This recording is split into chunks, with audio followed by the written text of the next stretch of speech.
Hello friends, कैसे हैं आप लोग। हाँ जी बेटे, इस वीडियो में मैं आपके साथ एक आरटीपी डिस्कस करने जा रहा हूँ। और जिस रिविजनरी टेस्ट पेपर की मैं बात कर रहा हूँ बेटे, ये आईसीआई ने सितंबर 24 एग्जाम्स के लिए रिलीज किया हुआ है और ये आईसीआई की वेबसाइट पे भी अवेलेबल है। और एज यूजुअल आरटीपी में 20 क्वेश्चन होते हैं। हर आरटीपी में 20 क्वेश्चन होते हैं और हर एग्जाम से पहले एक आरटीपी जरूर आती है। तो वही आईसीआई का ट्रेंड है सर, वही हर बार होता है। इस बार भी आरटीपी में 20 ही क्वेश्चन है। मैं एक एक करके सारे डिस्कस करूंगा। लेकिन बच्चे के दिमाग में एक बात कि जिंदल सर, आपका क्या ओपिनियन है, क्या इस आरटीपी में कोई जान है, कुछ ऐसा है जो हमें नहीं आता? तो इसका जवाब है नो। इस आरटीपी में बेटे कोई जान नहीं है, सिंपल आरटीपी है। कुछ क्वेश्चन तो रिपीटेड क्वेश्चंस हैं। अब मैं आपको बोलूं जी मेरी क्लास बुक से क्वेश्चन ले लिया, वो बेकार की बात है। अब इस तरह की मार्केटिंग करने की एज भी नहीं रही। हमारी जो क्लास बुक है वो study mat, past exams, RTP MTP से मिलके बनी है। तो इंस्टीट्यूट ने कुछ क्वेश्चन तो अपने ही रिपीट किए हैं और कुछ क्वेश्चन नए हैं, बिल्कुल आसान है, कॉन्सेप्चुअल है, पढ़ते ही समझ में आ जाते हैं अगर आपने ढंग से पढ़ाई की हुई है। तो मैं एक एक करके सारे आपके सामने से रीड करूंगा। ये हमारे पास है बेटे। सबसे पहले अच्छा एक डिस्क्लेमर दे देता हूं मेरे बच्चे, ये बोलना बहुत जरूरी है। किसी भी बच्चे को मेरी बोलने की स्पीड कम लगे, प्लीज आप यूट्यूब पे स्पीड एडजस्ट कर लेना। जो बात मैं पेन ड्राइव में कहता हूं वही बात आपको यूट्यूब पे कह रहा हूं। मेरी बोलने की स्पीड बहुत कम है और इसी वजह से थोड़ा सा ड्यूरेशन बढ़ जाता है। कंटेंट नहीं बढ़ेगा, ड्यूरेशन बढ़ जाता है। तो मान लीजिए बच्चे कह रहे हैं जी सीए इंटर की क्लास जिंदल सर की बहुत लेंदी है, तो वो लेंदी नहीं है। बच्चे उसे 1.4 1.5x पे देखते हैं, इफेक्टिव आवर ठीक हो जाते हैं उसके। तो जैसे आप यूट्यूब पे देख रहे हैं, स्पीड आप एडजस्ट करेंगे करेंगे क्योंकि मैं बहुत स्लो बोलता हूं। तो मैं बेटे इसमें शुरू कर रहा हूं। स्पीड एडजस्ट कर लेना बेटे, रिक्वेस्ट है प्लीज। मेरे से ना फटाफट फटाफट बोला नहीं जाता, नेचर नहीं है बेटे। क्योंकि स्टेज पे पढ़ाते थे तो सामने 1000-1100 बच्चे बैठते थे, तो उनको लिखवाना भी होता था। तो स्पीड, वो हमारी हैबिट बन गई आराम से पढ़ाने की। मैं बहुत कोशिश करता हूँ यूट्यूब पे जो नए नए बच्चे पढ़ाते हैं कि पूरे जोश के साथ, मतलब पूरी फास्ट फास्ट, पर उसमें फिर टीचिंग कहीं ना कहीं मेरी गुम हो जाएगी, क्या फायदा उस चीज का। तो मैं आराम से पढ़ाता हूँ, स्पीड आप एडजस्ट कर लेना।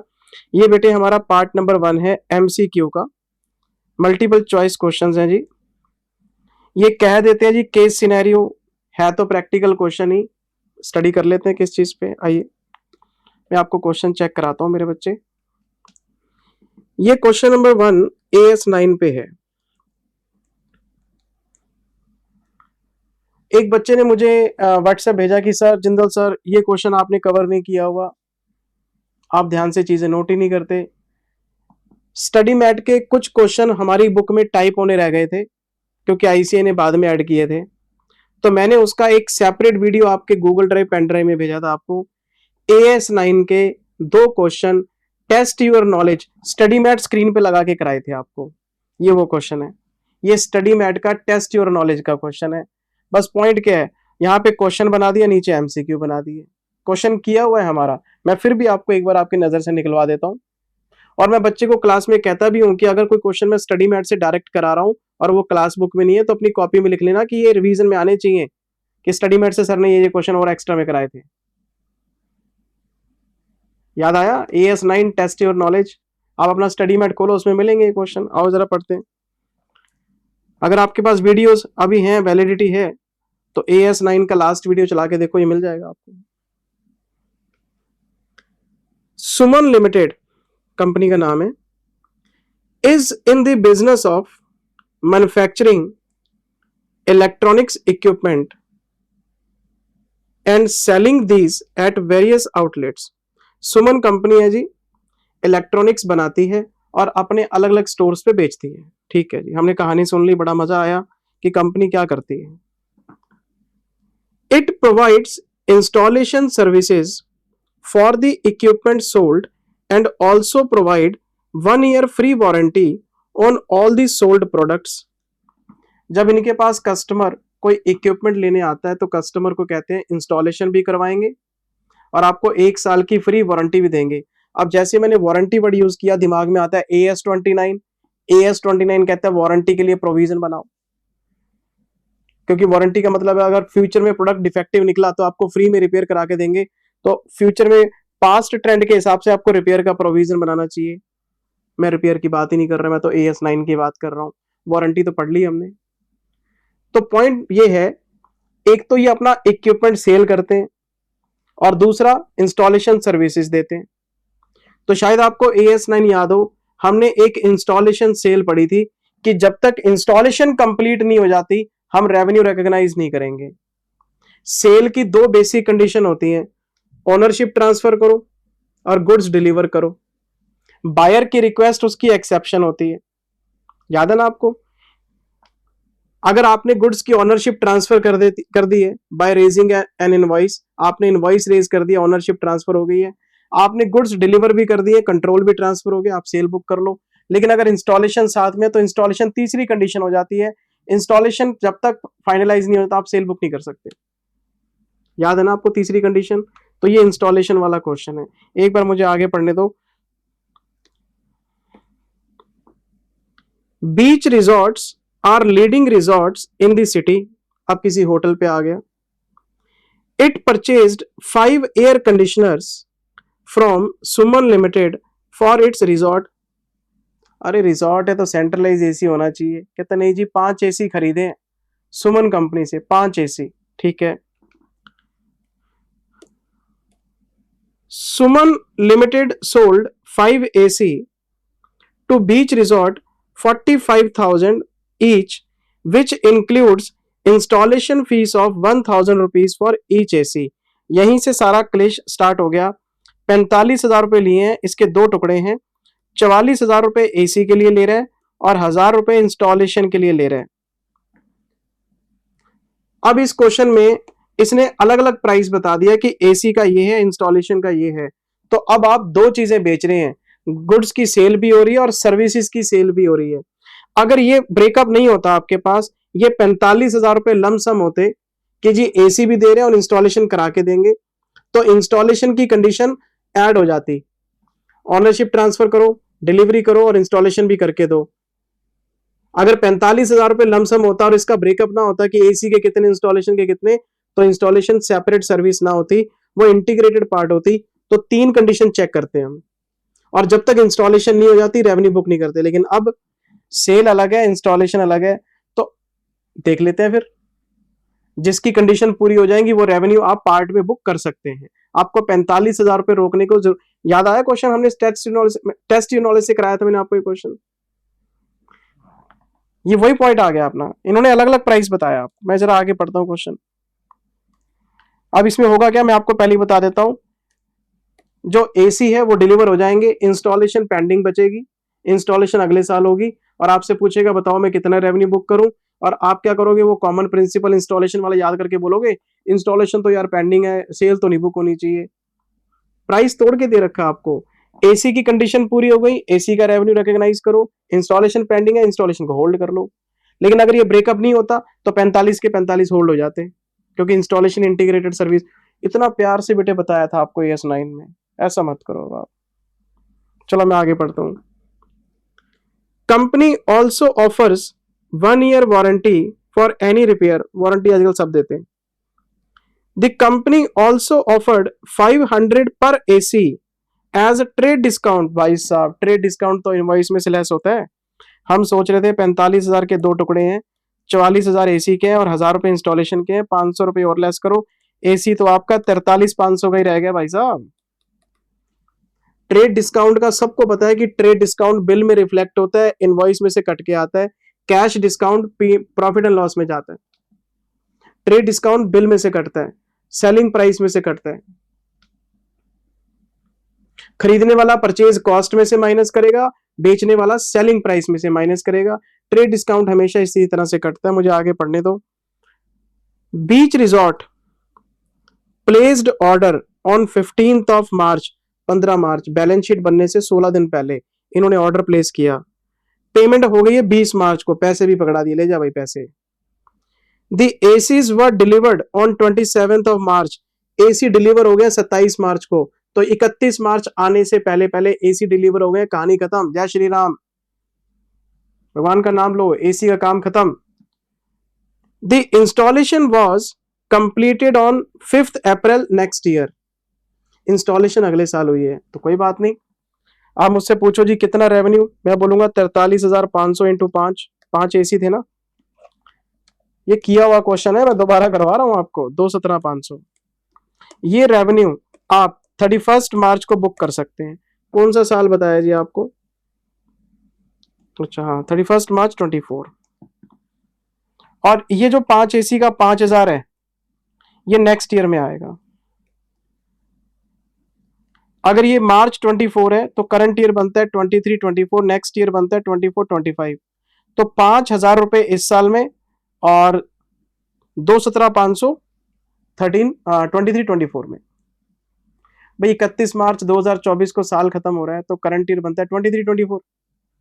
क्वेश्चन की रिक्वायरमेंट देखते हैं जरा। इतने सारे एमसीक्यू बना रखे हैं नालायकों ने इतने छोटे से क्वेश्चन पे।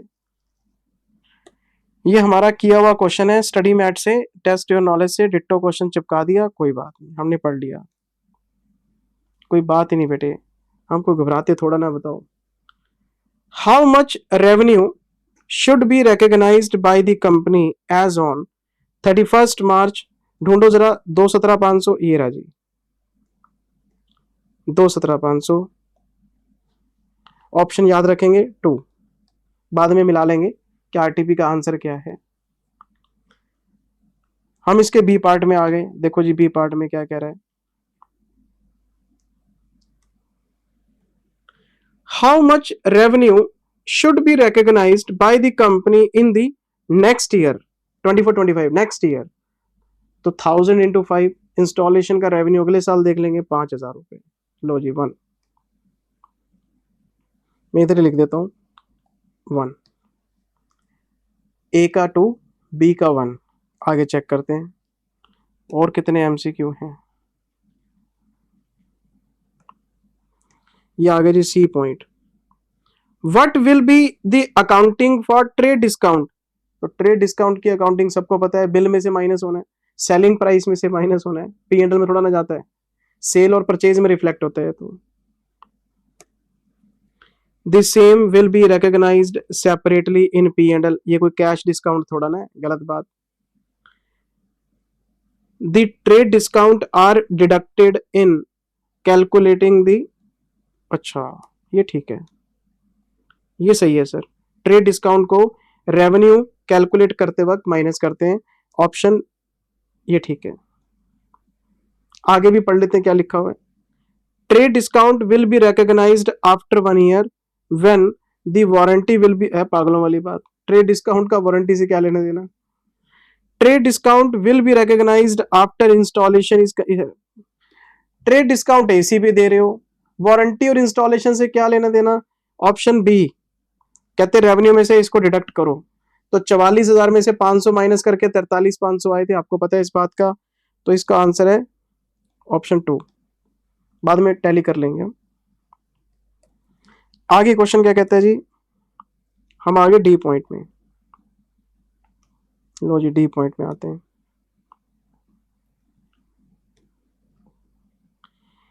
Is the company required to do any accounting for year 1 warranty provided by it. लो करने वाली बात है, कहता वारंटी का क्या करना है। अरे भाई साहब AS29 लगाओ, वारंटी का एप्रोप्रिएट प्रोविजन बनाओ on the basis of past trend. आपको पता है इस बात का, वारंटी का प्रोविजन तो बनना ही चाहिए। माल बेच दिया, वारंटी दे दी, अब कल को उसका सामान खराब हो गया तो आपको फ्री में रिपेयर करना पड़ेगा, तो एक appropriate provision as per AS29 बनाना चाहिए। AS29 की 4 कंडीशन याद है ना। There should be a present obligation, it should be due to past transaction, reliable estimate should be available and outflow is probable। तब प्रोविजन बना देते हैं हम। सारी डेफिनेशन आपको याद होनी चाहिए। क्या कहते हैं जी, क्या करना है। No accounting treatment is required, क्या महान आदमी है, कहता वारंटी का कुछ मत करो है। Accounting for claims will be done on cash basis, शाबाश। कहते कोई अकाउंटिंग करने की जरूरत नहीं, जब क्लेम आएगा तब कैश बेसिस पे डील करेंगे। क्या बात है। As the company is not charging separately for the warranty, there is no need to create any provision. Promise कर दिया वेदर लीगल और कंस्ट्रक्टिव, तो आपको प्रोविजन बनाना चाहिए। कहता है जी नो अकाउंटिंग ट्रीटमेंट, गलत। कहता है कैश बेसिस पे, गलत। कहता है नो प्रोविजन इज रिक्वायर्ड, गलत। इसका ऑप्शन आएगा ये सेकंड। पढ़ लेते हैं क्या कहता है जी इसमें, देखते हैं। As there exists a present obligation to provide warranty to the customer for 1 year, the company should estimate the amount that it may have to incur considering various factors including past trends and create a provision as per AS 29। दिल छू लिया sir, पूरी की पूरी कहानी निकाल के रख दी। AS 29 में जो पढ़ते हैं पूरे का पूरा पैराग्राफ ही छाप दिया। आंसर बी, ये इसका आंसर है। वारंटी के लिए आपको AS 29 के हिसाब से प्रोविजन बनाना चाहिए, पास्ट ट्रेंड के हिसाब से। तो मैं लिख देता हूं 2, इसका आंसर है मेरे बच्चे 2। तो ये 4 MCQ हैं, 2 1 2 2 ये ऑप्शंस हैं। इसके आंसर हम देख लेते हैं अभी, आओ मेरे साथ। मैं इसका ऑप्शन अभी देख लेता हूं। आंसर होगा हमारे पास RTP का ये रहा जी, 2 1 2 2 हो गया जी, है ना। सिंपल क्वेश्चन, पढ़ा हुआ क्वेश्चन है बेटे, रिपीट हो गया, MCQ बन गए, कोई मुश्किल काम है क्या। बस MCQ में बच्चे को एक प्रॉब्लम आ सकती है कि सारे AS को मौके पे याद रखना और उसका एप्लीकेशन करना, वहां बच्चा दिक्कत में फंस सकता है, वहां बच्चा दिक्कत में फंस सकता है। मैं एक एवरेज स्टूडेंट की बात कर रहा हूं। देखो जी, जो बच्चा होशियार है, भगवान ने उसको अच्छा दिमाग दिया है, दिया तो सब कुछ भगवान ने ही है। कोई अच्छा गा रहा है, कोई अच्छा बजा रहा है, कोई अच्छा नाच रहा है, कोई अच्छा दिमाग है, कोई इन्वेंशन कर रहा है, भगवान की दी हुई कला है ये। तो मैं बात कर रहा हूं एक एवरेज स्टूडेंट की, जो मेहनती है, वो अपनी मेहनत के दम पे आगे बढ़ेगा, मुझे पता है इस बात का। तो उस बच्चे को कभी कभार सारे प्रोविजंस को साथ लेके चलने में दिक्कत आ जाती है। MCQ में यही प्रॉब्लम है बस। एक ही टाइम पे 9 लग रहा है, एक ही टाइम पे 29 लग रहा है, तो इकट्ठे AS कई बार कंफ्यूज कर देते हैं बच्चे को। ये लिमिटेशन है बच्चे, बस इसी चीज का मुझे MCQ में डर रहता है, बाकी तो कोई चीज है नहीं। आता सब कुछ है, कई बार मौके पे याद नहीं आता। ऐसा ही होता है बच्चे के साथ। जब बच्चा उसका आंसर देखता है, अरे यार ये तो आता था यार, नहीं क्लिक किया, कोई बात नहीं।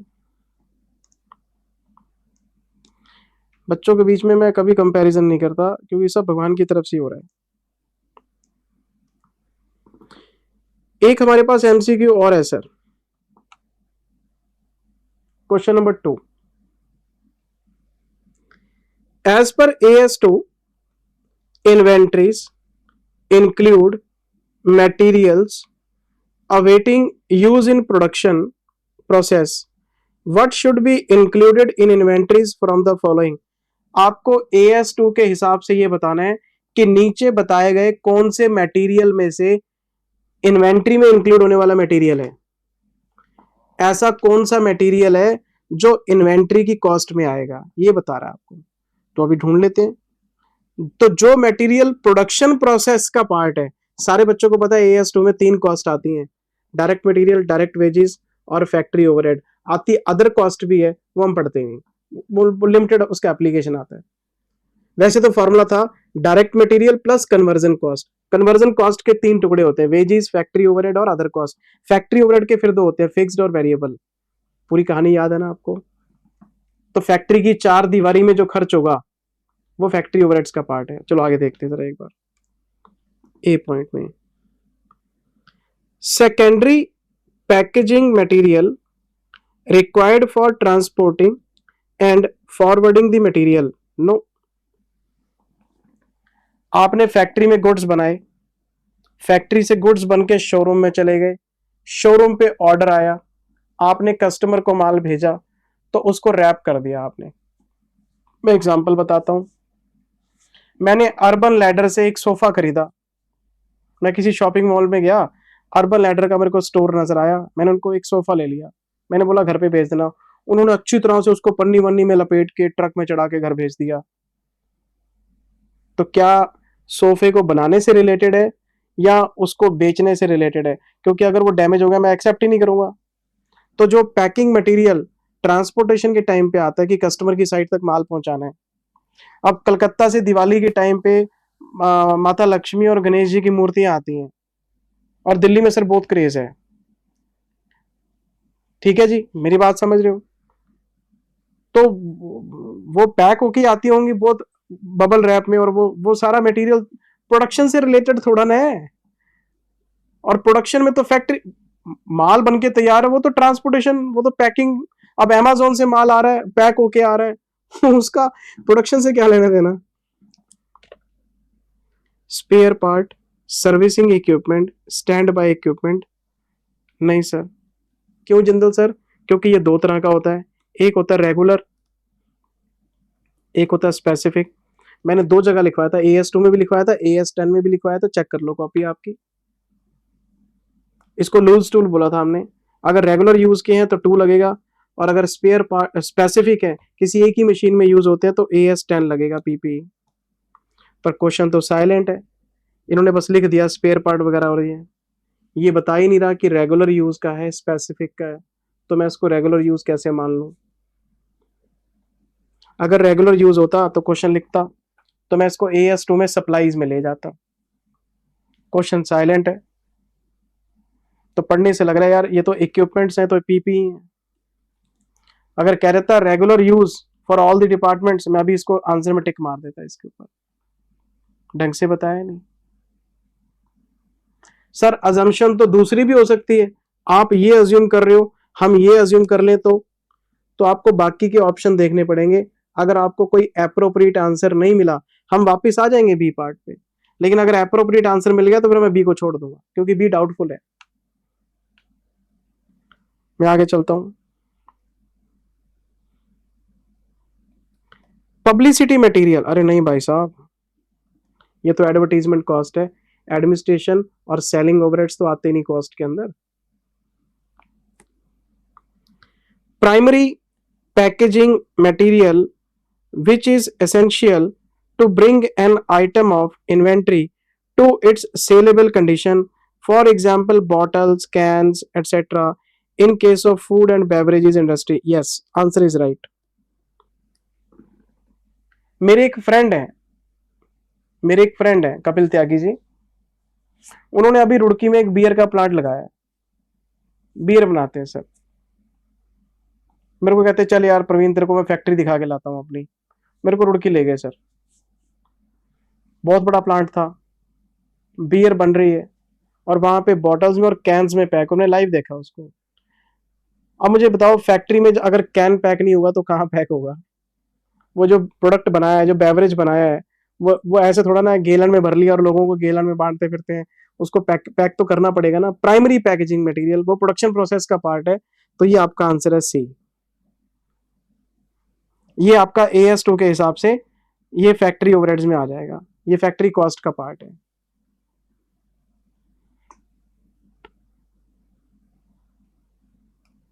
ये रहा जी, सेकंड आंसर है सी। बिल्कुल सिंपल क्वेश्चन है जी। वो ठीक है, मैं टीचर हूँ, पढ़ाने में टाइम लगा रहा हूँ, समझाने में टाइम लगा रहा हूँ, बच्चा तो 5 मिनट पढ़ के टिक टिक टिक कर देता है। चलो जी हम आगे चलते हैं जरा।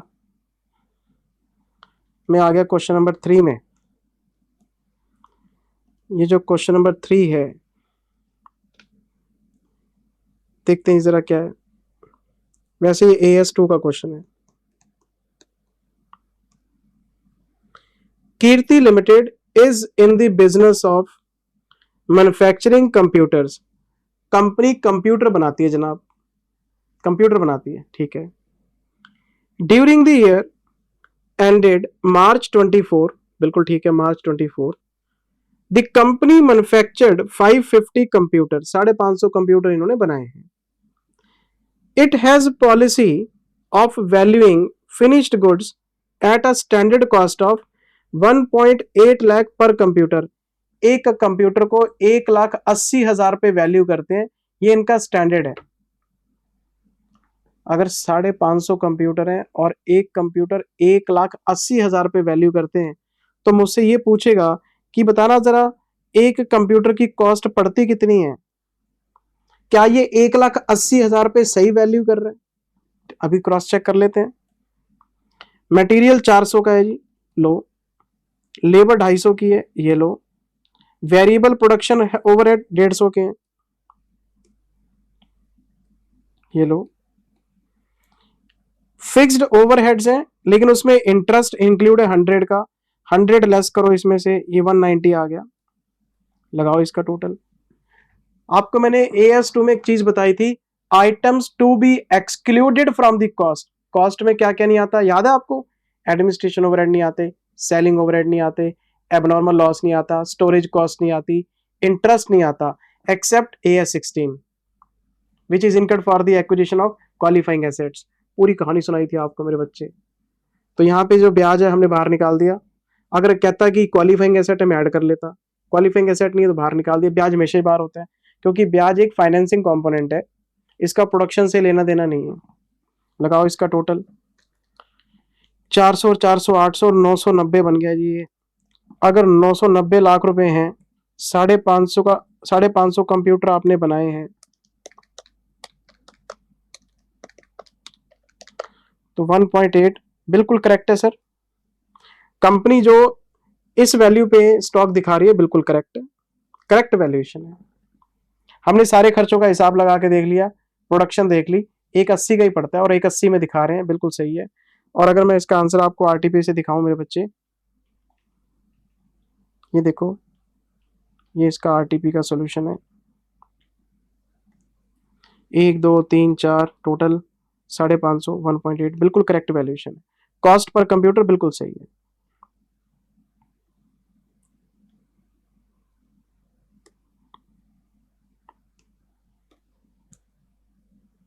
चलिए जी आगे, क्वेश्चन नंबर 4 पे आते हैं, जरा देखते हैं क्या कहते हैं जी।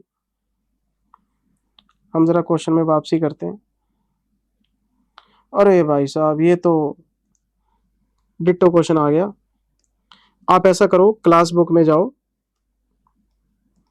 और क्लास बुक में मैंने लिस्ट बना रखी है। क्वेश्चन नंबर 45 है, कोई वर्ड चेंज नहीं करा, कोई लाइन चेंज नहीं करी, cut copy paste, repeat question है जी। अब रिपीट क्वेश्चन पे क्या मत्था मारना है बताओ। ये क्लास बुक का 45वां क्वेश्चन, आप देख लेना। मैं जी क्वेश्चन नंबर 5 में आ गया। किस चीज पे? AS4 किस चीज पे है? Events after balance sheet date. दो तरह के होते हैं सर, एडजस्टिंग, नॉन एडजस्टिंग। अगर किसी इवेंट के बारे में बैलेंस शीट डेट को कंडीशन एग्जिस्ट करती थी, तो अप्रूवल से पहले पहले हम उसको एडजस्ट कर सकते हैं। बैलेंस शीट डेट को अगर किसी इवेंट की कंडीशन एग्जिस्ट करती थी, तो बोर्ड ऑफ डायरेक्टर के अप्रूवल से पहले अगर आपको पता लग जाता है कि वो इवेंट हो गया है, तो आप उसे बैक डेट में 31 मार्च को एडजस्ट कर सकते हैं। लेकिन अगर कोई इवेंट बिल्कुल नया है और वो बैलेंस शीट डेट के बाद अक्कर होता है, मतलब occurring after balance sheet date but before approval date, वो नॉन एडजस्टिंग है क्योंकि नया इवेंट है। तो बैलेंस शीट डेट से पहले वाली जो नॉलेज है वो एडजस्टिंग है, बैलेंस शीट डेट के बाद वाली जो नॉलेज है वो नॉन एडजस्टिंग है। और लास्ट डेट क्या है? Approval date. पूरी कहानी AS4 की बहुत प्यार से समझाई हुई है। ऐसे क्वेश्चन कई है मेरी बुक में, अगर आपने क्लास बुक देखी हो, ये सारे क्वेश्चन इस तरह के बहुत सारे हैं हमारे पास। लेकिन मैं चाहता हूं चलो यार 5 मिनट में रिवीजन ही हो जाएगा आपका, है ना। आओ, सबसे ये हमारे पास है 23 24। मैं जरा ऊपर पढ़ लेता हूं। For 5 companies whose financial year ended on March 23, the financial statements were approved by their approving authority 15th of June। मैं बना लेता हूँ चार्ट एक, ये ऐसे बनाया था हमने क्लास में भी, 1/4/22 से लेके 31 मार्च 23, और जो अप्रूवल आया है 15 जून 23। ये जो पीरियड होता है ना, ये होता है after balance sheet date. But before approval. तो हमें बस ये जो बीच का पीरियड है ना, इसको चेक करना है। आओ, ड्यूरिंग 23-24, अगले साल बैलेंस शीट डेट के बाद ये काफी सारे मटेरियल इवेंट्स हुए हैं। मतलब ये जो पीरियड है ये वाला, इसमें इवेंट्स बता रहा है आपको। आओ ए पॉइंट में क्या कहता है। A limited sold a major property which was included in the balance sheet at 1 lakh rupees. कोई प्रॉपर्टी बेची है सर इसने और बैलेंस शीट में 1 लाख की है। बेची कब है? And for which contracts had been exchanged on 15th of March. कहानी खत्म। 15 मार्च का मतलब बैलेंस शीट डेट से पहले पहले कॉन्ट्रैक्ट हो गए। मैंने आपको बिजनेस कॉम्बिनेशन वाला, बिजनेस एक्विजिशन वाला, इमूवेबल प्रॉपर्टी वाला इतनी बार तो क्लास में क्वेश्चन कराया है कि अगर बैलेंस शीट डेट से पहले कॉन्ट्रैक्ट हो गया, बस पैसे का लेन देन बाकी है, तो ये एडजस्टिंग है। लेकिन अगर बैलेंस शीट डेट के बाद कॉन्ट्रैक्ट होगा तो नॉन एडजस्टिंग है। 15 मार्च को आपका कॉन्ट्रैक्ट हो गया, कहानी खत्म। The sale was completed on 15th of May at a price of 250। कोई बात नहीं, पैसे का लेन देन बाद में हो जाएगा, अकाउंटिंग तो एक्रूअल बेसिस पे करते हैं। कॉन्ट्रैक्ट 15 मार्च को बन गया तो बैलेंस शीट डेट को आपके पास इसकी कंडीशन एग्जिस्ट करती थी क्योंकि कॉन्ट्रैक्ट आपके हाथ में है। तो 15 मई अगर ये कंप्लीट होती है सेल डेट तो मैं इसको एडजस्टिंग ही मानूंगा। ये एडजस्टिंग है सर। और अगर इस क्वेश्चन में कॉन्ट्रैक्टिव मार्च के बाद होता फिर नॉन एडजस्टिंग हो जाता। मैं आ गया सर इसके बी पॉइंट में। क्या कहता है बी पॉइंट में? आओ फटाफट से, बस ये बताना है आपको एडजस्टिंग है कि नॉन एडजस्टिंग है। 30th अप्रैल 23, 30th अप्रैल ये तो बैलेंस शीट डेट के बाद है। 30 अप्रैल क्या किया इन्होंने? 100% subsidiary of be declared a dividend of 3 lakh rupees in respect of its own share for the year ended. मुझे एक बात बताना बेटे, डिविडेंड बैलेंस शीट डेट के बाद आया है और आपको सबको पता है कि प्रपोज डिविडेंड नाम की कोई चीज नहीं होती अब, क्योंकि propose dividend is not a liability, हम बैलेंस शीट में दिखाते भी नहीं है। तो अगर 3 लाख रुपए का डिविडेंड 30 अप्रैल को आया तो ये तो अगले साल ही आएगा। छोड़ो, अकाउंटिंग स्टैंडर्ड 13 याद है इन्वेस्टमेंट अकाउंट का। मैं क्या कहता था, डिविडेंड आया इस साल पर मैं मानूंगा ये तो पिछले साल का है क्योंकि डिविडेंड 1 साल ठहर के मिलता है एजीएम के बाद। तो ये तो नॉन एडजस्टिंग है, कभी एडजस्ट हो ही नहीं सकता। ये तो पिछले साल का डिविडेंड अगले साल, इस साल का डिविडेंड अगले साल, तो अकाउंटिंग होगी अगले साल। अगर 30 अप्रैल को डिविडेंड आया तो उसकी अकाउंटिंग अप्रैल में होगी, मैं पिछले साल में कैसे कर दूंगा उसकी अकाउंटिंग? इसमें तो इवेंट का कोई लेना देना ही नहीं है। अगर कंपनी प्रपोज भी कर दे तो भी मैं इसको एडजस्ट नहीं कर सकता क्योंकि प्रपोज डिविडेंड बैलेंस शीट में नहीं आ सकता। सी पॉइंट में आते हैं। 31 मई को, लो बताओ, फिर बैलेंस शीट डेट के बाद the mail order activities of C Ware shut down with closure cost of 2.5 million. 31 मई को इन्होंने कोई ऑनलाइन बिजनेस बंद कर दिया अपना। 31 मार्च को बंद किया है इन्होंने अपना जो है मेल ऑर्डर एक्टिविटीज। अरे ये तो डिसकंटिन्यूइंग ऑपरेशन हो गया, इन्होंने अपना ऑनलाइन का सेगमेंट बंद कर दिया। कब बंद किया? 31 मई को। जिंदल सर ये तो गोइंग कंसर्न लग रहा है सर। अरे गोइंग कंसर्न में सी कंपनी बंद हो जानी चाहिए, इन्होंने एक एक्टिविटी बंद की है। एक एक्टिविटी बंद करेंगे तो डिसकंटिन्यूइंग ऑपरेशन है। अगर पूरी कंपनी शट डाउन हो जाती तो गोइंग कंसर्न होता, मैं एडजस्टिंग बोल देता। अब इन्होंने 31 मई को एक एक्टिविटी बंद कर दी। क्या 31 मार्च को कोई इंफॉर्मेशन थी, कोई प्लान बनाया आपने, कोई अनाउंसमेंट कर रखी है आपने? तो एडजस्टिंग कैसे हो जाएगा? नॉन एडजस्टिंग है। अगले साल डिसीजन ले लिया बंद, तो फिर अगले साल में देखेंगे। बैलेंस शीट डेट को कोई हिंट ही नहीं है मेरे पास, मैं पुराना इवेंट कैसे मान लूं? तो जो डिविडेंड अगले साल आ रहा है नॉन एडजस्टिंग, जो एक्टिविटीज आप अगले साल बंद कर रहे हो नॉन एडजस्टिंग। लेकिन जिस प्रॉपर्टी का कॉन्ट्रैक्ट आप करके बैठे हैं वो एडजस्टिंग है। आगे पढ़ते हैं डी पॉइंट में। On 1 July 23 the discovery of sand under D limited. मैं पढ़ूंगा ही नहीं इस क्वेश्चन को। क्यों नहीं पढ़ूंगा? ये तो 1 जुलाई बता रहा है और मेरा जो अप्रूवल डेट है वो 15 जून है। ये तो अप्रूवल डेट के भी आगे निकल गया। अप्रूवल डेट के आगे तो सोचना ही नहीं होता भाई साहब, नॉन एडजस्टिंग। मैं क्यों अपना टाइम वेस्ट करूंगा पूरा पॉइंट पढ़ने में? अगर कोई चीज जुलाई में हो रही है और मेरे खाते अप्रूव हो गए हैं 15 जून को, तो जून के बाद तो वैसे ही कॉलम क्लोज हो जाते हैं एडजस्टमेंट का। ये तो अगले साल की आइटम है, नॉन एडजस्टिंग है, खत्म करो ना बात। मैं क्यों पढ़ू पॉइंट अपना? 1 जुलाई पढ़ते माथा ठनक गया, अरे भाई साहब खत्म करो ना बात। बोलो ना जय श्री राम। भगवान राम का नाम लोगे बात क्लिक करेगी। मर्यादा पुरुषोत्तम भगवान श्री राम की जय। ई पॉइंट में आते हैं। ई पॉइंट में आते हैं। देखो मैं कट्टरवाद के तो बिल्कुल खिलाफ हूं, लेकिन भगवान राम से बड़ा कोई एग्जाम्पल नहीं है धरती पे। मेरी बात समझ रहे हो? कहां अयोध्या और कहां श्रीलंका? कहां अयोध्या कहां श्रीलंका? क्या कोई गूगल मैप था उनके पास? हमने तो यहाँ गली के नुक्कड़ तक जाना होता तो गूगल में डाल के मैप निकाल के जाते हैं।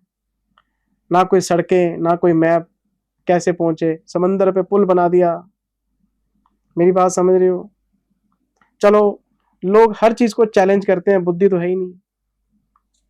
पिता के वचन के लिए 14 साल के लिए वनवास, यहाँ भाई भाई का गला काट रहे एक प्रॉपर्टी के लिए। उन्होंने पूरा राज्य ही छोड़ दिया, कहते तू रख ले यार भाई। रामायण सैक्रिफाइस सिखाती है। जो रामायण है वो सैक्रिफाइस पे आधारित है। और भरत ने भी उनका मान रखा, कहते नहीं ये तो मेरे बड़े भाई के, मैं कैसे रख लूं? वैल्यूज देखो आप। लोग कहते हैं जी रियलिटी नहीं है कहानी, चलो कहानी समझ के पढ़ लो, वैल्यूज देखो आपको सीखने को मिला। आप अगर रामायण का एक एक भगवान श्री राम के आचरण का एक गुण भी अगर अपनी जिंदगी में उतार लेना, आपका जीवन सुखी हो जाएगा। एक गुण भी लेना उनका मुश्किल है।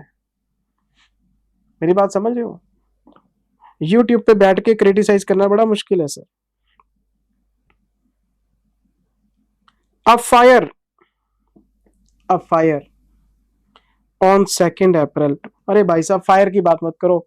2 अप्रैल को आग लग गई, तो क्या 31 मार्च को आप बता सकते हैं कि आग लगने वाली है? क्या आप बता सकते हो 31 मार्च को खड़े होके कि 2 दिन बाद आग लगेगी, 2 दिन बाद बाढ़ आएगी, 2 दिन बाद भूकंप आएगा? नहीं सर, हमारे एस्ट्रोलॉजर ने बता दिया था भाई शनि की दृष्टि वक्र पड़ रही है, तो ना ऐसी बातें नहीं अकाउंट्स में चलती। 2 अप्रैल को अगर फायर हुई है तो फायर का कोई भी हिंट 31 मार्च को नहीं हो सकता। और फायर इस तरह के इवेंट्स को हमने हमेशा क्लास में नॉन एडजस्टिंग पढ़ा था। और मैंने तो क्लास में बोल दिया था कि फायर पढ़ो, फ्लड पढ़ो, अर्थक्वेक, तुरंत बोल दिया करो नॉन एडजस्टिंग है, टाइम मत वेस्ट किया करो। तो आंसर देखो, एक एडजस्टिंग है, बाकी सब नॉन नॉन नॉन। अच्छा, इसका अगर मैं आपको आंसर दिखाऊं, ये देखो मैं इसके 5वें क्वेश्चन में चला गया सॉल्यूशन के अंदर। एक एडजस्टिंग है, बाकी सब भगवान का नाम है जी। Sale of property should be treated an adjusting event, क्योंकि कॉन्ट्रैक्ट्स हो गए हैं। ठीक है जी। दूसरा केस, डिविडेंड 30 अप्रैल को आया, ये तो नॉन एडजस्टिंग है जी, नॉन एडजस्टिंग इवेंट है। अच्छा जी, सी लिमिटेड, जो बिजनेस का जो एक्टिविटीज का क्लोजर है वो अगले साल में है, तो ये भी नॉन एडजस्टिंग है।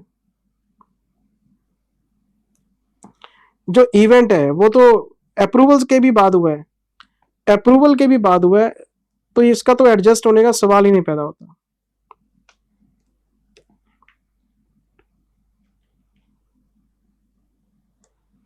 और जो हमारा ये भी नॉन एडजस्टिंग है, क्योंकि आग लगी है बाद में।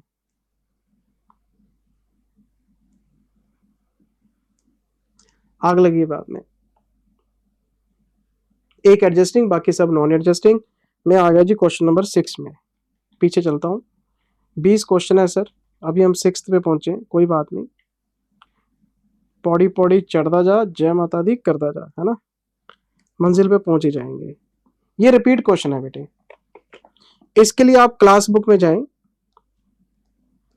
और ये क्लास बुक का बेटे क्वेश्चन नंबर 23 है, मैंने मार्क करके रखा हुआ है।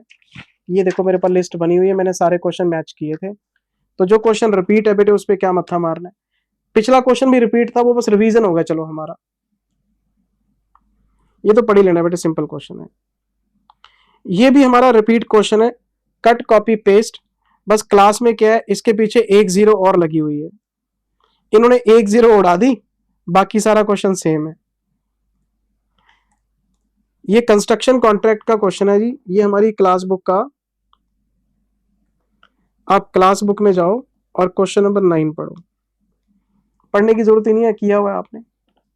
जो क्वेश्चन रिपीट है उसको छोड़ो, उस पर टाइम वेस्ट मत करना। अच्छा जी, मैं आ गया क्वेश्चन नंबर 8 में। AS 9 पे है, क्या कहता है जी, when will the revenue be recognised in case of inter divisional transfers. ये क्या चीज है सर? अरे inter process transfer, inter department transfer बोलते हैं इसको। इंटर ब्रांच ट्रांसफर भी कह सकते हो, ब्रांच अकाउंट तो पड़ा हुआ है, एक ब्रांच दूसरी ब्रांच को माल देती है।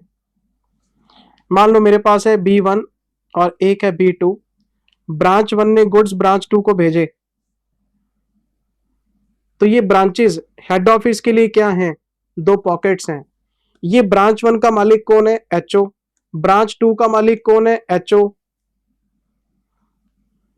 दोनों की ओनरशिप है तो हेड ऑफिस के पास ही। हेड ऑफिस से फोन आया दिल्ली वालों को, अरे कैलकाटा में शॉर्टेज होगी, माल कैलकाटा भेजो, तो दिल्ली वालों ने माल कैलकाटा को भेज दिया। एक ब्रांच ने दूसरी ब्रांच को, इंटर ब्रांच ट्रांसफर बोल देते थे इसको हम। तो मैं आपको क्लास में क्या कहता था, एक ब्रांच दूसरी ब्रांच को माल बेच नहीं सकती, इनका आपस में कोई हिसाब खुल ही नहीं सकता। तो ये वाली ब्रांच ये बोलेगी मैंने HO को रिटर्न कर दिया है, और ये ब्रांच बोलेगी मेरे पास HO से आया है। तो ये इस तरह से हम अकाउंटिंग करते थे। जब मैं रेवेन्यू की बात करता हूं तो रेवेन्यू पे लगता है AS 9, और AS 9 कहता है दो कंडीशन पूरी करो, ऑनरशिप ट्रांसफर करो और गुड्स का कंट्रोल ट्रांसफर करो। ऑनरशिप तो HO के पास ही है, माल ब्रांच 1 के पास पड़ा रहे, ब्रांच 2 के पास पड़ा रहे, प्रोसेस 1 के पास पड़ा रहे, प्रोसेस 2 के पास पड़ा रहे, डिपार्टमेंट 1 के पास पड़ा रहे, डिपार्टमेंट 2 के पास पड़ा रहे।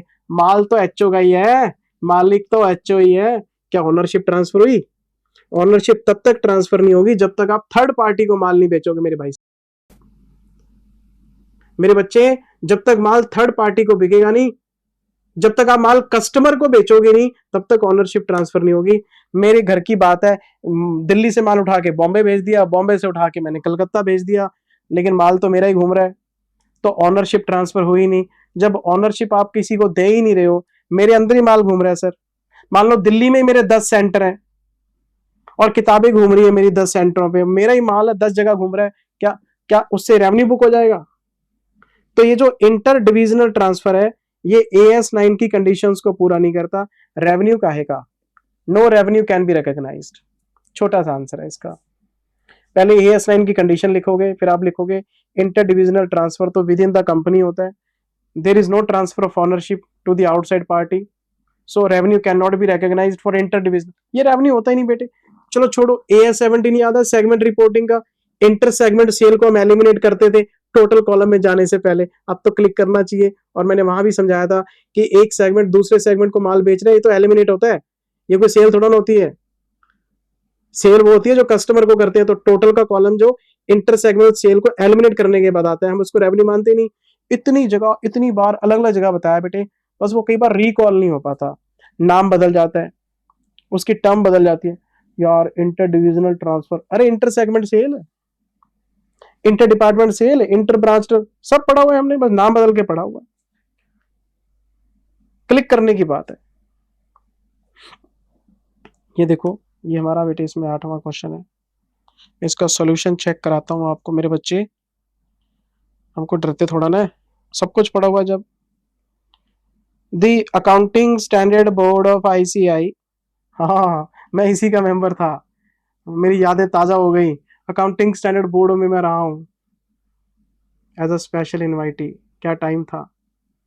अब समय भी नहीं है सर, हेल्थ भी नहीं है, दोनों चीजें ही नहीं है। अब लोग मुझे बुलाते हैं रीजनल सेंटर्स में, मेरे को बहुत बार बुलाया गया, मैं जा ही नहीं पाता बेटे, रिकॉर्डिंग्स में बिजी रहता हूँ, बच्चे की क्वेरी ना लूं एक दिन तो क्वेरीज इकट्ठी हो जाती हैं। अब मैं इस तरह से फंस गया हूं, मैं निकल ही नहीं पाता। और बहुत सारे सेंटर काउंसिल मेंबर नाराज भी हो जाते हैं इस बात पे कि यार हम आपको बुलाते हैं, आप आते नहीं हो। आमिर खान समझते हो कि अपने आप को, क्योंकि आमिर खान भी कहीं नहीं जाता। मैं भी इस चार दीवारी में फंस के रह गया, अब मैं कहीं जाता नहीं हूँ। रिकॉर्डिंग्स चलती रहती है बेटे, क्वेरीज चलती रहती हैं, कुछ दूसरे बिजनेसेस का प्रेशर रहता है, निकल ही नहीं पाता। The Accounting Standard Board of ICI has come up with an announcement in the earlier years wherein it is clarified that interdivisional transfers are not revenue as per AS9, revenue नहीं होता। According to it, in case of interdepartment transfers, risk and rewards remain within the enterprise and there is no consideration from point of view of enterprise as a whole।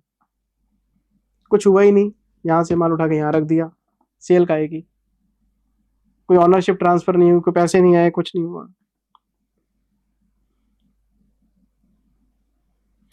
So no revenue is recognised in case of this transfer. ये कोई question है बेटे, बताओ है?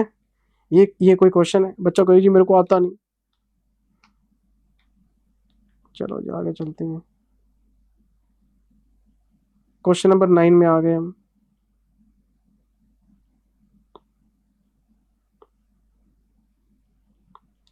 ये question number 8 था, ये question number 9 है। AS11 9A B कहाँ है? चलो क्वेश्चन एक बार रीड करके देखते हैं क्या कहता है। आओ, Alpha Limited purchased an item of property plant equipment for US $50 lakh on 1 अप्रैल। मैं लिख लेता हूँ, एक प्रॉपर्टी प्लांट इक्विपमेंट खरीदा सर, 50 लाख USD का है, बिल्कुल ठीक बात है।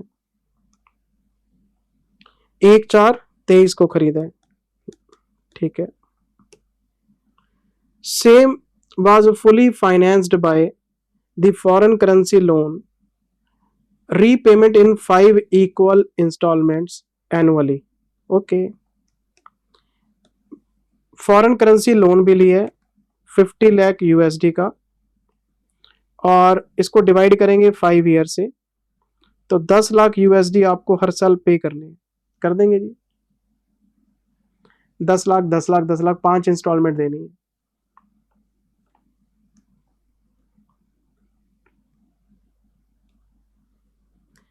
Exchange rate at the time of purchase 60 rupees. लो जी 60 रुपीज, 3000 लाख हो गए, 50 लाख इंटू 60 3000 लैक्स हो गए। As on 31 March 24 first instalment was paid when 1 USD 62, rate हो गया 60 से 62, यहाँ पे 60 था 62 हो गया, 2 रुपए का लॉस हो गया। लाइबिलिटी बढ़ेगी 2 रुपए से, तो पहले इस पे 50 इंटू 2 करो, 100 लाख से लाइबिलिटी बढ़ेगी, और फिर हम उस इंस्टॉलमेंट की पेमेंट कर देंगे। फिर 50 में से 10 गए, अगली बार 40 पे फ्लक्चुएशन आएगा, फिर 30 पे फ्लक्चुएशन आएगा, फिर 20। अरे इतने एग्जाम्पल, इतने क्वेश्चन किए हुए हैं बेटे, कोई मुश्किल काम थोड़ा ना है। आगे क्वेश्चन कहता है जी, the entire loss on exchange was included in the cost of good sold.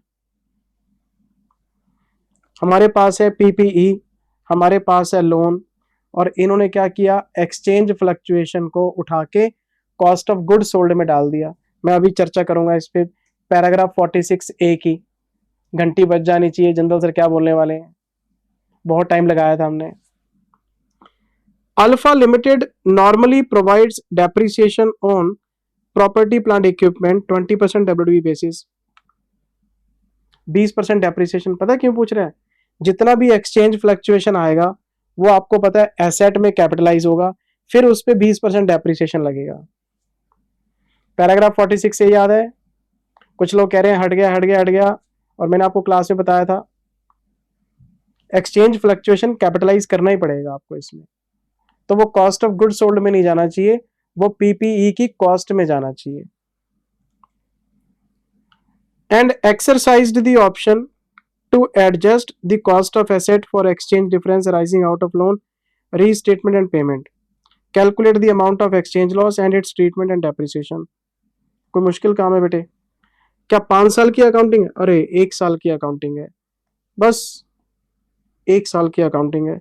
अगर आप बनाते हो फॉरेन करेंसी लोन अकाउंट, मैं 1/4/23 को लिखूंगा बाय बैंक 50 इंटू 60 3000, सारी इंफॉर्मेशन लैक्स में है। 31 मार्च 24 को लिखूंगा by exchange loss 62 minus 60, note करने की जरूरत नहीं, आंसर बना हुआ है आरटीपी में, 100 हो जाएगा यहाँ पे। यहाँ लिखेंगे to bank 10 into 62 620, to balance C D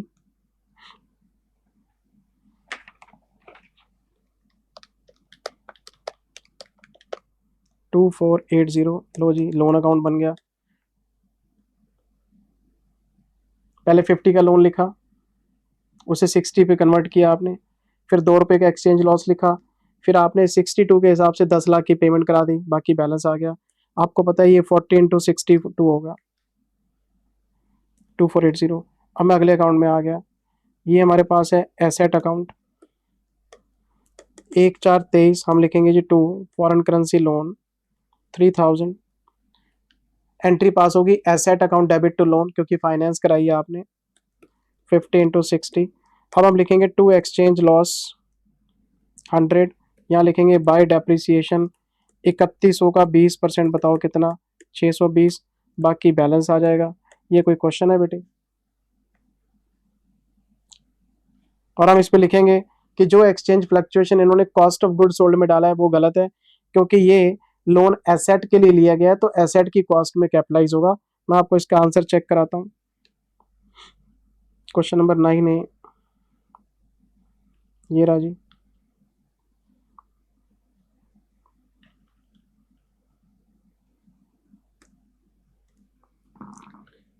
The entire exchange loss due to variation of 20 lakhs on 31st March on payment should be added to the carrying amount of the property, plant and equipment and not to the cost of goods sold.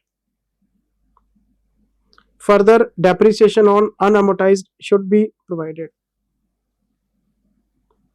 पहले बताओ foreign currency loan कितना है, 3000 लैक्स का, फिर इनको exchange loss आ गया 62 minus 80, इन्होंने क्या करा ब्रेकअप में निकाल दिया नालायकों ने, इन्होंने 40 का अलग निकाल दिया और 10 का अलग निकाल दिया, हमने 50 पे इकट्ठा निकाल दिया था। इन्होंने क्या करा आउटस्टैंडिंग लोन और इंस्टॉलमेंट अलग अलग बता दिए, टोटल तो 50 पे आना है। अब देख लेना यहाँ पे 80 बता रहा है, यहाँ पे 20 बता रहा है, तो टोटल तो 100 ही है ना, अलग अलग लिख दिया बस इसने। सो 80 lakhs should also be added to the cost of PPE। अब इस गधे को कौन बताए कि यहाँ पे जो 20 है इसको तुम PPE में लेके जा रहे हो, और ये जो 80 है should also be added, इसको भी PPE में लेके जा रहे हो। अरे इकट्ठा ही बता दो बच्चे को कि PPE में 100 जाना है, ऐਵੇਂ फालतू की बातें किए जा रहा है। बताओ, आप अपना आंसर अपने तरीके से लिखो कि जी 50 लाख का लोन है, उसमें 2 रुपए के हिसाब से 100 का फ्लक्चुएशन है, ये कॉस्ट में कैपिटलाइज होगा, फिर हम उसमें से इंस्टॉलमेंट पे कर देंगे और उस पर डेप्रिसिएशन लगा देंगे। ये रहा डेप्रिसिएशन 620 का, ये लो 620 का डेप्रिसिएशन 3000 प्लस 100। बस बात घुमाने की आदत है इनकी कि बच्चे को कहीं समझ ना आ जाए, बच्चा कहीं पास ना हो जाए। पता नहीं कैसे लोग आंसर बनाते हैं, सिंपल स्पष्ट भाषा में आंसर क्यों नहीं बनाते कि बच्चे को ट्यूशन की जरूरत ही ना पड़े, बच्चा सेल्फ स्टडी कर ले। ट्यूशन में बच्चे का बहुत टाइम वेस्ट होता है। मैं मानता हूँ, मैं कोचिंग इंडस्ट्री में मैं पढ़ाता हूँ, मैं फीस लेता हूँ, मैं फिर भी ये बात कहता हूँ कि कोचिंग उस बच्चे को लेनी चाहिए जिसको जरूरत है। अगर कोई बच्चा सेल्फ स्टडी कर सकता है उससे बढ़िया क्या बात हो सकती है। पर आजकल ट्यूशन का फैशन है सर, बच्चे को हर सब्जेक्ट की ट्यूशन लगानी है, उसको तसल्ली नहीं होती, अदरवाइज कल्चर ही ऐसा डेवलप हो गया ट्यूशन का, बच्चे को स्कूल से आदत पड़ जाती है ट्यूशन की।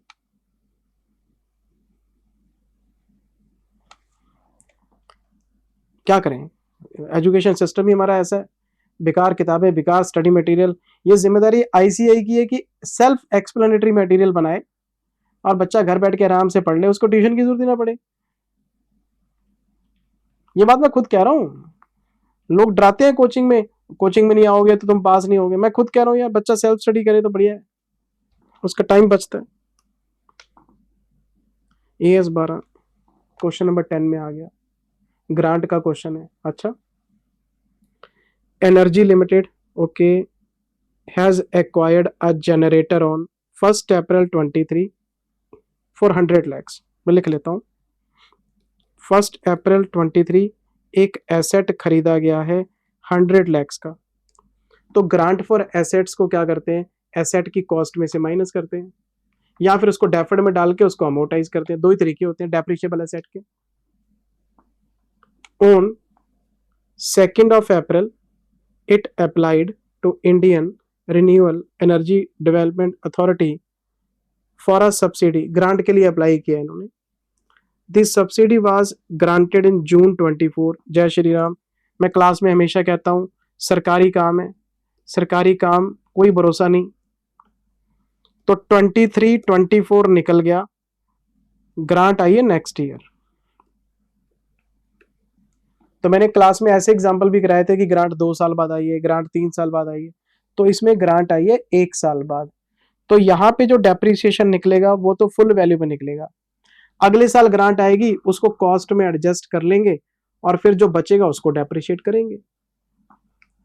ये तो सिंपल क्वेश्चन है, इसमें मेरी तो हेल्प की जरूरत ही नहीं है आपको। आफ्टर दी अकाउंट्स फॉर 23-24, जब हमने इसके अकाउंट्स बनाए, the company has not accounted for the subsidy. तो सही तो किया, करेक्ट है। कंपनी ने अकाउंट नहीं किया सब्सिडी को पिछले साल में, तो बनता ही नहीं। जब ग्रांट आई तो जून में, तो पिछले साल में ग्रांट की अकाउंटिंग कैसे पास हो जाएगी?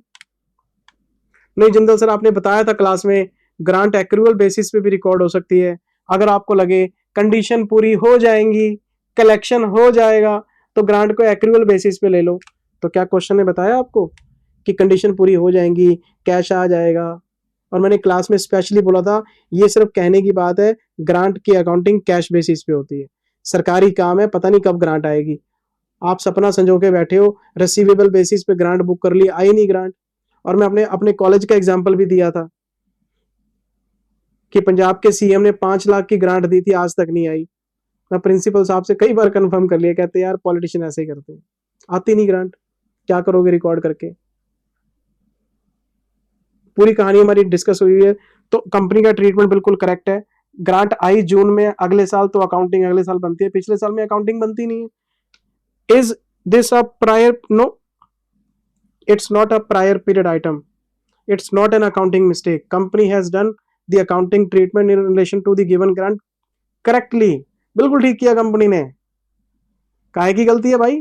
ग्रांट आई अगले साल में, अगले साल में रिकॉर्ड कर लेंगे। How should the subsidy B accounted in the accounting year? अगले साल में अकाउंटिंग की, या तो हम इसको एसेट की कॉस्ट में एडजस्ट कर देंगे या डेफर्ड ग्रांट में डाल देंगे, दो में से एक तरीका अपना लेंगे। बस खत्म हो गई बात। क्वेश्चन नंबर 10 दिखाता हूं आपको। मैं क्वेश्चन नंबर 10 में आ गया, ये देखो मेरे बच्चे।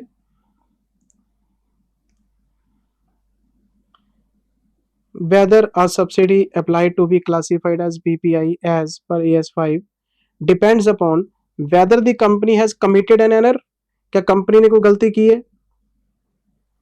नहीं, कंपनी ने कोई गलती नहीं करी। पढ़ाता हूं अभी आपको, इसको नजर मार लेना आप। AS12 accounting for grant which permits recognition of grant only when there is a reasonable assurance that सारी कंडीशन पूरी हो जाएंगी, कलेक्शन हो जाएगा। अगर आपको ऐसा लगता है तो आप ग्रांट को रिकॉर्ड कर लो, लेकिन ऐसा कुछ हुआ नहीं। Mere making an application does not provide the reasonable assurance. आपने अप्लाई किया है, क्या गारंटी है पैसे आ जाएंगे? Letter of sanction from the authority is required to provide this assurance. वो लेटर आएगा तभी तो पता लगेगा कि मिल जाएंगे पैसे, तो आप रिकॉर्ड कर लेना। लेटर तो आया नहीं अभी। Since the subsidy was granted in June 24 after approval of accounts, non recognition of grant will not be considered as an error. ये कोई गलती वलती नहीं हुई, कुछ नहीं हुआ, बिल्कुल ठीक है।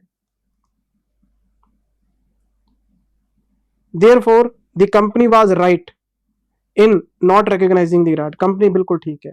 सेकंड पार्ट, सब्सिडी का क्या करें? या तो हम इसको डिडक्ट कर लेंगे कॉस्ट में से और उसको रिमेनिंग यूजफुल लाइफ में डेप्रिशिएट कर लेंगे, ऑल्टरनेटिव भी फिर हम इसको डेफर्ड में डाल देंगे। और फिर अमोर्टाइज कर लेंगे। सब आपको आता है। ऐसा कौन सा क्वेश्चन है जो आपको नहीं आता? चलें आगे। कुछ है ही नहीं बेटे आरटीपी में, मैं क्या करूं बताओ। मैं आगे चलते चलते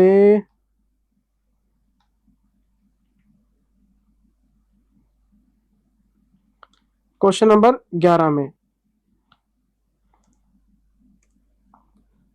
ये है लॉन्ग टर्म इन्वेस्टमेंट्स पे। फालतू का क्वेश्चन बना रखा है, फालतू का। मैंने क्वेश्चन पढ़ा, मुझे लगा कि कोई ढंग की कोई चीज निकल के आएगी। इतना बड़ा क्वेश्चन, खोदा पहाड़, पहाड़ खोद लिया। वो कहते ना, खोदा पहाड़ निकला चूहा। यहां से तो चूहा भी नहीं निकला सर, बस पहाड़ ही खोदते रह गए, कुछ नीचे है ही नहीं। बस बच्चे को ये बताना है कि पता नहीं क्या क्या क्वेश्चन हम बनाते हैं। देखो, देखने में लगता है पता नहीं क्या बना दिया। वो कहते हैं खोदा पहाड़, फिर किसी ने कहावत बनाई, निकली चूहिया। ना चूहा निकला ना चूहिया निकली सर, कुछ निकला ही नहीं। कुछ है ही नहीं बेटे क्वेश्चन में। मैं क्या बताऊं आपको, बताओ। मैं रीड कराता हूं आपको, आप भी हंसोगे, मैं भी हंसता हूं।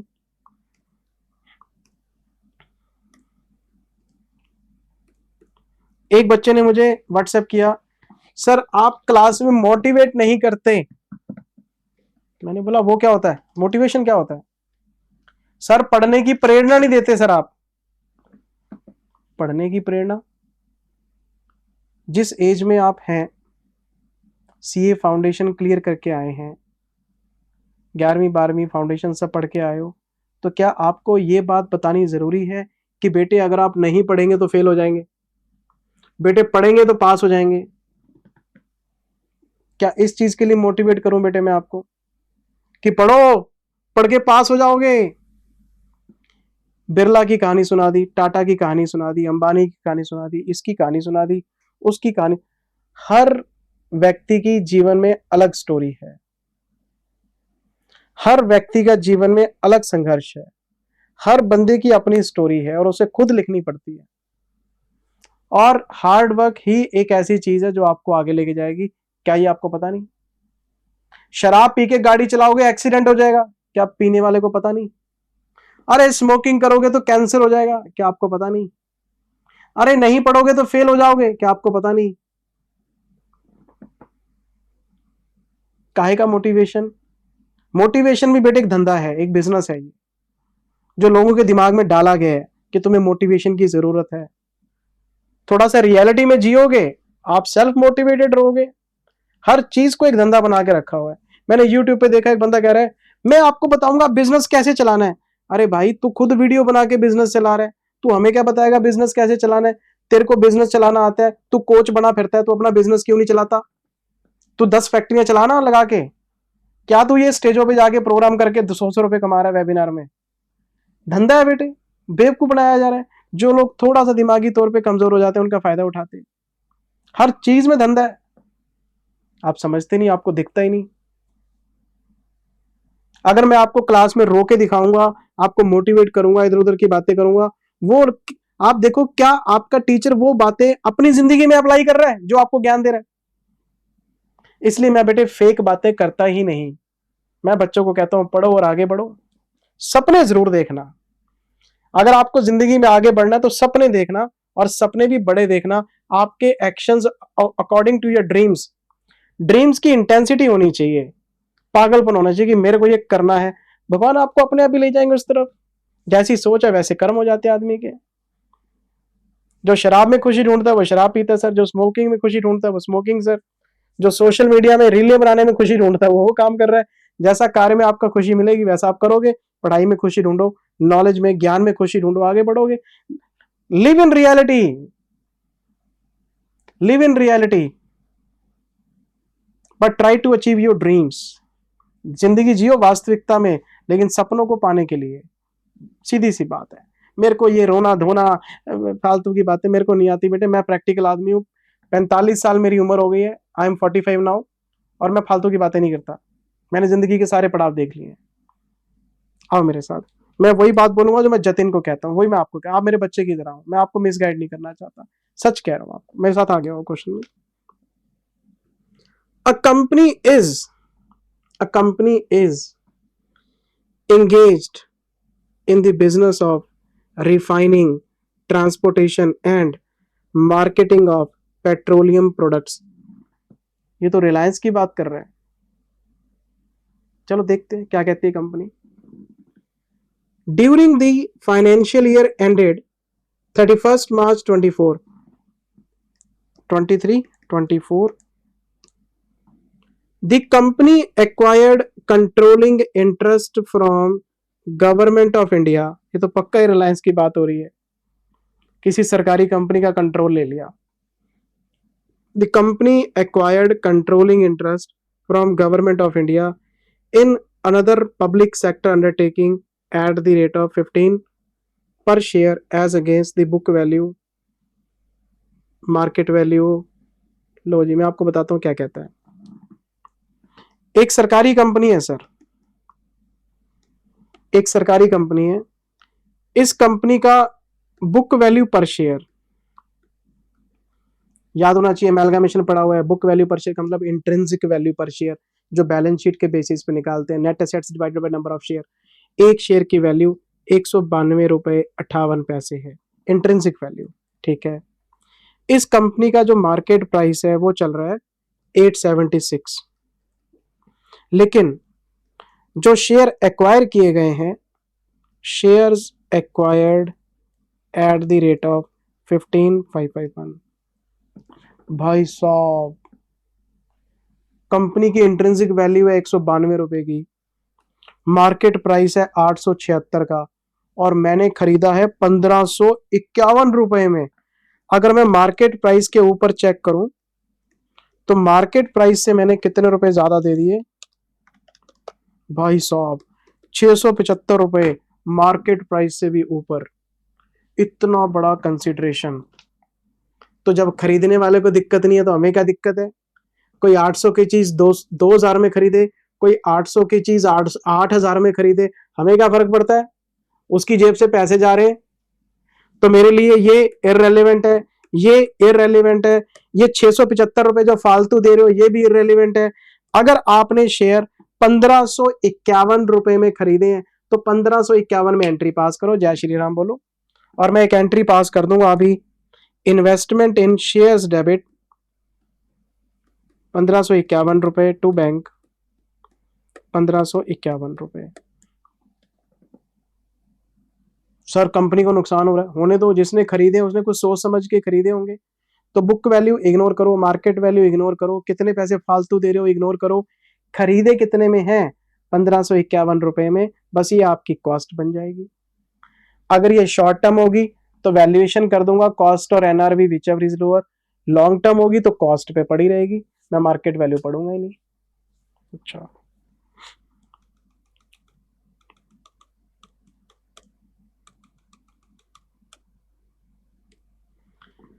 thus the strategic premium of 675 per share has been paid। मैंने क्या लेना है 876, 876 का शेयर 1551 में ले रहा है तो एक्स्ट्रा पेमेंट कर रहा है, कोई फर्क नहीं पड़ता।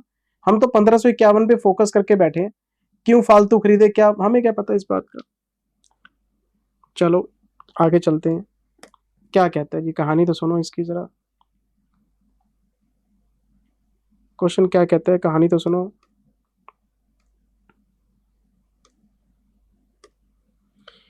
The above investment in the shares of acquired company has been considered as long term investment। लो जी कर लो बात, कौन सी इन्वेस्टमेंट है, लॉन्ग टर्म इन्वेस्टमेंट। और लॉन्ग टर्म की वैल्यूएशन किस पे करते हैं, at cost, except permanent decline.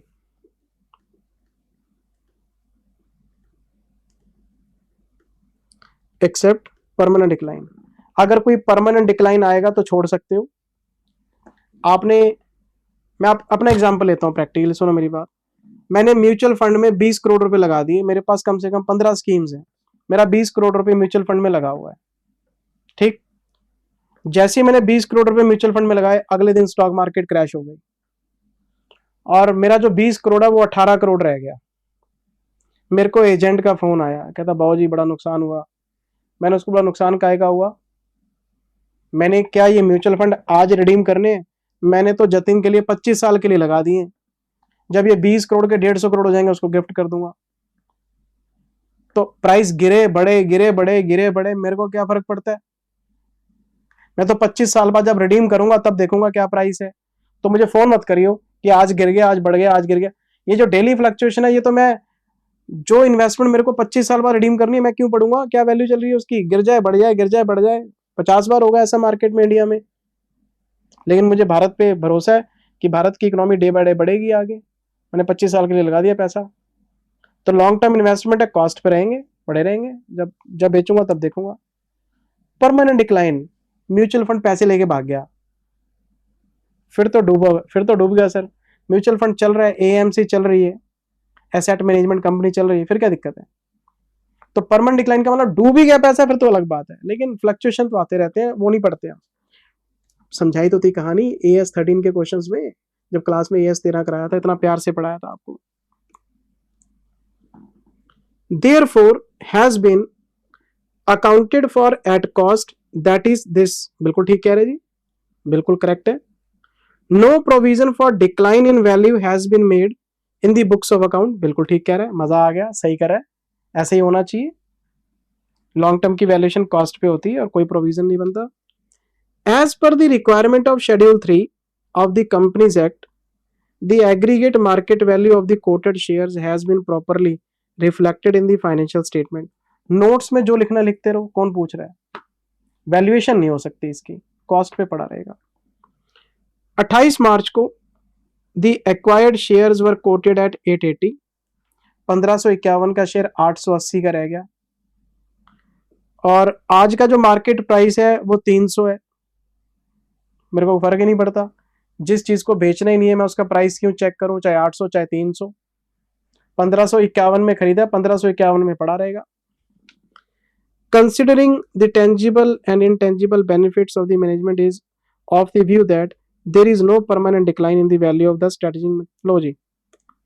There is no permanent decline, किसको लगता है? मैनेजमेंट को लगता है। तो जब परमानेंट डिक्लाइन है ही नहीं तो मैं मार्केट प्राइस क्यों पढ़ूंगा? मैं इसके जरा ऑप्शंस पढ़ता हूं, क्या कहता है क्वेश्चन, क्या कहता है क्वेश्चन। मैं फालतू में क्वेश्चन खींचा हुआ है। Whether the accounting treatment at cost under the head of long term investment without providing any decline is correct in accordance with, बिल्कुल करेक्ट है, यस इट इज करेक्ट, बिल्कुल ठीक कर रहा है। लॉन्ग टर्म है, एट कॉस्ट है, no provision है, बिल्कुल ठीक है, यस। सेकंड में आते हैं। If any provision for decline in value is to be made, whether such provision should be charge to profit and loss account और whether the same can be considered as deferred expenditure। अगर आपको कोई decline provide करना पड़े तो वो PNL में जाएगा या उसको डेफर करोगे? पीएनएल में जाएगा। इन्वेस्टमेंट की वैल्यू में अगर कोई गिरावट आती है और आप उसे रिकॉर्ड करते हैं तो प्रॉफिट एंड लॉस में जाते हैं, वैल्यूएशन लॉस है, डेफर थोड़ा ना करते हैं। है कहते क्या 5 साल में राइट ऑफ करेंगे? है ना, ये डेफर होता है ना 5 साल में राइट ऑफ होता है। चलो पीएनएल। तीसरा, whether the premium paid for strategic benefit for investment described can be accounted for separately, no। 1551 minus 876 651 जो भी आया था,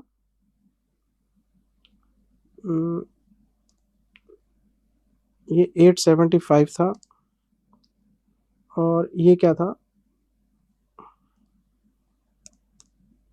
कितने का शेयर था भाई? 675 रुपए का था, 1551 में खरीदा था।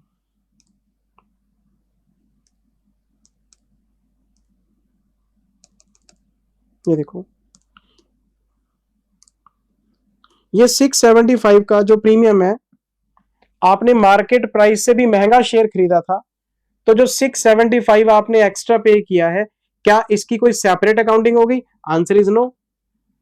आपने जितने मर्जी पैसे दिए हो वो तो कॉस्ट में इंक्लूड होते हैं, उसकी कोई स्पेशल अकाउंटिंग थोड़ा ना होती है। कैसी बातें कर रहा है ये? हम इसको बोलेंगे नहीं भैया कोई स्पेशल अकाउंटिंग नहीं होती, आपने जो प्रीमियम पे किया वो कॉस्ट का ही पार्ट है, कॉस्ट पे रहेगा। इसका आंसर देखो जरा, क्या फालतू का क्वेश्चन बना के बैठे हैं, पता नहीं। कोई ढंग का क्वेश्चन तो बनाते, हमें खींचा हुआ है फालतू में क्वेश्चन। ये देखो, The accounting treatment at cost under the head of long term investment in separate is correct, without providing is correct, बिल्कुल करेक्ट है जी। सेकंड में आते हैं, the provision for decline in value should be charge to profit and loss account, deferment का कोई लेना देना नहीं होता। Can neither be accounted for deferred revenue expenditure, ना ही इसको 5 साल में राइट ऑफ कर सकते हैं, सीधा पीएनएल में जाता है, सिंपल बात है। डेफर नहीं करना, 5 साल में राइट ऑफ नहीं करना, चल पीएनएल इकट्ठा राइट ऑफ करना है। एक और आंसर देख लो, the long term investment should be carried at cost as per the requirement of this amount paid over the above market price should be treated at cost and cannot be accounted for separately। खत्म हो गई बात। मैं question number 12 में आ गया बेटे।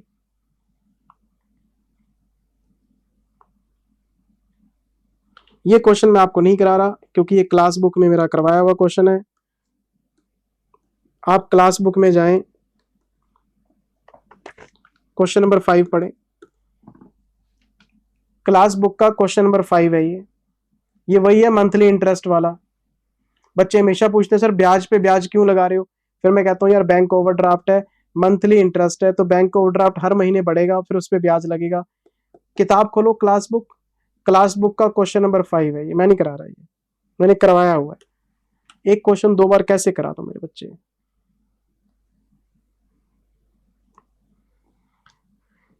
AS 17 13 question, whether interest expense relating to overdraft and other liabilities to a particular segment should be included in the segment expense or not। जब मैं क्लास में डेफिनेशन लिखवाता हूं बच्चे कहते हैं टाइम वेस्ट कर रहा है Jindal. Meaning of segment revenue, meaning of segment expense, meaning of segment result, meaning of segment assets, meaning of segment liabilities, सब लिखवाया था कॉपी में। कॉपी खोलो, सारे डेफिनेशन प्यार से लिखवाए हैं। तो जब सेगमेंट एक्सपेंस की बात आती है तो मैं उसमें लिखवाता हूं income tax expense, segment expense नहीं होता, कंपनी का होता है। इंटरेस्ट एक्सपेंस सेगमेंट एक्सपेंस नहीं होता, कंपनी का होता है। किसी भी लोन का ब्याज, एक कंडीशन बताई थी, अगर कोई बैंक है, कोई एनबीएफसी है, कोई फाइनेंशियल नेचर का बिजनेस है, उसका ब्याज तो उसके सेगमेंट में आ सकता है, लेकिन एक नॉन फाइनेंशियल नेचर का जो बिजनेस है उसका ब्याज कंपनी लेवल पे होता है, वो सेगमेंट में एलोकेट नहीं होता। ब्याज नहीं लेना, टैक्स नहीं लेना, प्रॉफिट और loss on sale of assets नहीं लेना, याद है ना, इन्वेस्टमेंट इनकम नहीं लेनी। फिर मैंने आपको बताया था अगर मैं इंटरेस्ट नहीं ले रहा तो सेगमेंट लायबिलिटीज में लोन भी नहीं लूंगा, अगर मैं इन्वेस्टमेंट इनकम नहीं ले रहा तो सेगमेंट एसेट्स में इन्वेस्टमेंट्स भी नहीं लूंगा। कॉपी खोलो, सब लिखा हुआ है। तो इसका आंसर क्या है? No, interest cannot be considered as a part of interest expense because loans are taken at company level, corporate level। ये डेफिनेशन में लिखवाया हुआ क्वेश्चन है, ये देखो इसका आंसर, ये मैं 13th में आ रहा हूं, आपकी कॉपी में लिखा हुआ है the interest expense relating to overdraft and other operating liabilities to a particular segment should not be included, should not be as a part of segment expense unless the operation of segment has primarily nature of financial nature। अगर कोई bank है तो अलग बात है, NBFC है तो अलग बात है। क्वेश्चन खत्म हो गया बेटे। मैं आ गया 14th में, क्या कहता है जी 14th में मैं आ गया जी क्वेश्चन नंबर 14 में। किस चीज का क्वेश्चन है भाई साहब? AS 20 का क्वेश्चन है। अच्छा, अरे राइट इश्यू वाला क्वेश्चन आ गया, मैं नहीं करा रहा ये। इस क्वेश्चन में क्या है? कुछ भी नहीं है। पहले क्या निकलेगा? एक्स राइट प्राइस, फिर क्या निकलेगा? RA फैक्टर, फिर निकलेगी वेटेड एवरेज, फिर करंट ईयर का EPS, और एक पिछले साल का EPS आपको रीस्टेट करना है। मैंने ऐसे पता नहीं कितने क्वेश्चन करा रखे हैं। ये आप ऐसा करो, क्लास बुक में जाओ और क्वेश्चन नंबर 14 पढ़ो। 14, 15, 16, 17, 4-5 क्वेश्चन एक ही फॉर्मेट के, RA फैक्टर के। कितने शेयर्स हैं इसमें? ये तो प्रॉफिट हो गए, मैं देखता हूँ ठहरो। अच्छा, अप्रैल टू मार्च, अप्रैल टू मार्च, ठीक है। नंबर ऑफ शेयर कितने? 10 लाख, मैंने ले लिए 10 लाख। क्या रेट चल रहा था उससे पहले? 32 रुपए का, प्लस कितने शेयर का रेशियो है? 1:5।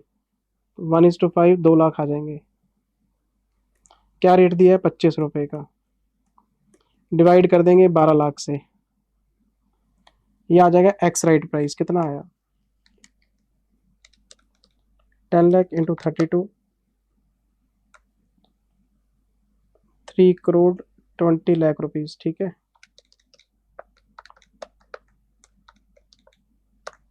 डिवाइडेड बाय 12 लाख, कितना आ गया? 3.833। आर ए फैक्टर निकालना है, आर ए फैक्टर निकालना है तो ये लो,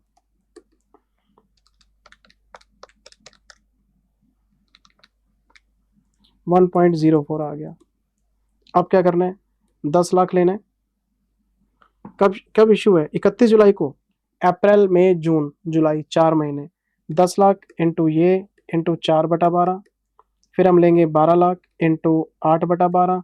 ये वेटेड एवरेज आ जाएगी। क्वेश्चन करना आपको आता है बेटे, क्लास बुक का क्वेश्चन है, कर लेना यार बेटे।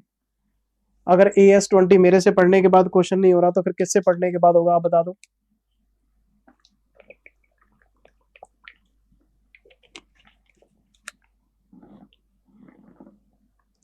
मैं आगे बढ़ गया। ये हमारे पास है AS23, क्वेश्चन नंबर 15। AS23 किस चीज पे है? एसोसिएट पे है, एसोसिएट्स पे। क्वेश्चन पढ़ना स्टार्ट करते हैं। Hill limited has a share capital of 50,000 shares of 100 per share. कोई कंपनी है जी हिल, 50,000 शेयर है, एक शेयर 100 रुपए का है। ठीक है। सन लिमिटेड एक्वायर्ड 15% शेयर इन हिल। 15% से क्या सब्सिडरी बन जाएगी? सब्सिडरी के लिए तो 50% से ज्यादा चाहिए। क्या 15% से एसोसिएट बन जाएगी? अरे उसके लिए मिनिमम 20% चाहिए। तो ना ये सब्सिडरी है और ना ये एसोसिएट है। ज्वाइंट वेंचर तो एक अलग ही कहानी होती है, तीनों ही नहीं है। 15% से क्या हो जाएगा? It also acquired all the 5,000 convertible debentures of 100 each of Hill. तो क्या डिबेंचर होल्डर के पास वोटिंग पावर होती है? अगर मैंने 15% शेयर ले रखे हैं और उसके सारे कन्वर्टिबल डिबेंचर ले रखे हैं, तो क्या डिबेंचर लेने से मैं उसका शेयर होल्डर बन जाऊंगा? जिंदल सर कन्वर्टिबल डिबेंचर है। कन्वर्टिबल है तो फ्यूचर में कन्वर्ट होंगे ना, जब कन्वर्ट होंगे तब ले लेंगे परसेंटेज में, आज तो 15% ही है। जिंदल सर आपने क्लास में ये पॉइंट कहाँ कराया था? आज आप बड़ी बड़ी बातें कर रहे हो। ये बात आपने हमें AS23 में कहाँ बताई थी? अच्छा ये देखो, ये AS23 के हैंड रिटन नोट्स हैं आपकी क्लास के। मैं इसको आगे लेके चलता हूँ। ये सारी कहानी सुनाई, एग्जाम्पल क्वेश्चन, एग्जाम्पल क्वेश्चन। ये देखो एडजस्टमेंट चल रहे हैं। एडजस्टमेंट नंबर 5 में ये रहा, potential equity shares, convertible debentures, convertible preference share, ESOPs, special point लिखवाया हुआ है। As per the provisions of AS23, potential equity shares shall not be considered while computing 20 to 50 significant influence until these are converted into equity share। ऐसी कौन सी बात है जो मैंने class में नहीं बताई आपको? मैं आपको बोला ना, क्लिक नहीं करता कई बार मौके पे, क्योंकि कंटेंट ज्यादा है। बच्चा क्या क्या उसको दिमाग में क्या रखेगा बातें। कुछ बच्चों की मेमोरी अच्छी होती है, वो क्लिक कर जाती है, कुछ की नहीं होती, उनको देख के यार पढ़ा था नहीं याद रहा। कोई बड़ी बात नहीं है, हो जाता है, टीचर्स के साथ भी हो जाता है, ऐसी बात नहीं है। ये देखो, these debentures will be converted in the ratio of equity shares after 3 years at par का मतलब 1:1। 5,000 डिबेंचर के 5,000 शेयर बन जाएंगे। State whether this, no it's not an associate because it is having 15% shares which is less than 20%, and convertible debentures cannot be considered while computing 20% because these are potential equity shares।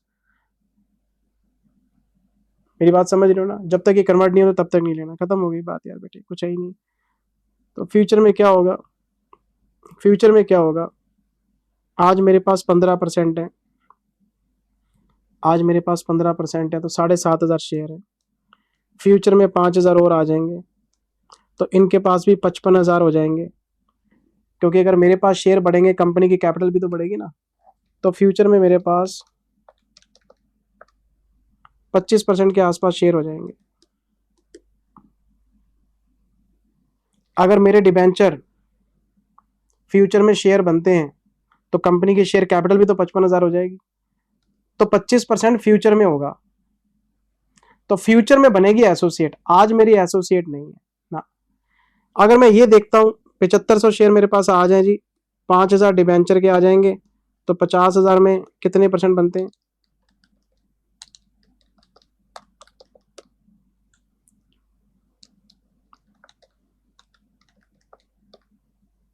नहीं नहीं, ये 25% नहीं है भाई साहब, ये बनते हैं 22.72। हाँ चलो 20% से ऊपर तो बनते ही हैं, वो परसेंटेज गलत कैलकुलेट हो गई थी मेरे से। तो एसोसिएट आज नहीं है, एसोसिएट फ्यूचर में बनेगी। मैं इसका आंसर चेक करा ही देता हूँ ना, क्यों टाइम खराब करना है।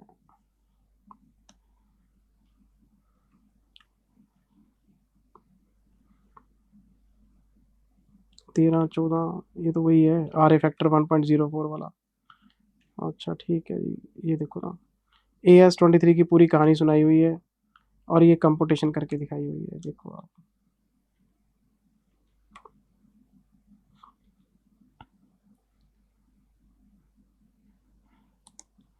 ये फ्यूचर की कहानी है 22.7 वाली, कि जी मेरे पास 7,500 शेयर है, 5,000 हो जाएंगे, ये हो जाएंगे, कंपनी के पास कैपिटल इतनी हो जाएगी।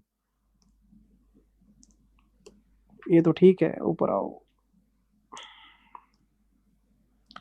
As per the information given in question, Sun Limited presently holds indirectly 22.57 with और विदाउट वोटिंग राइट्स, मतलब पोटेंशियल शेयर को इंक्लूड करके, इन हिल लिमिटेड।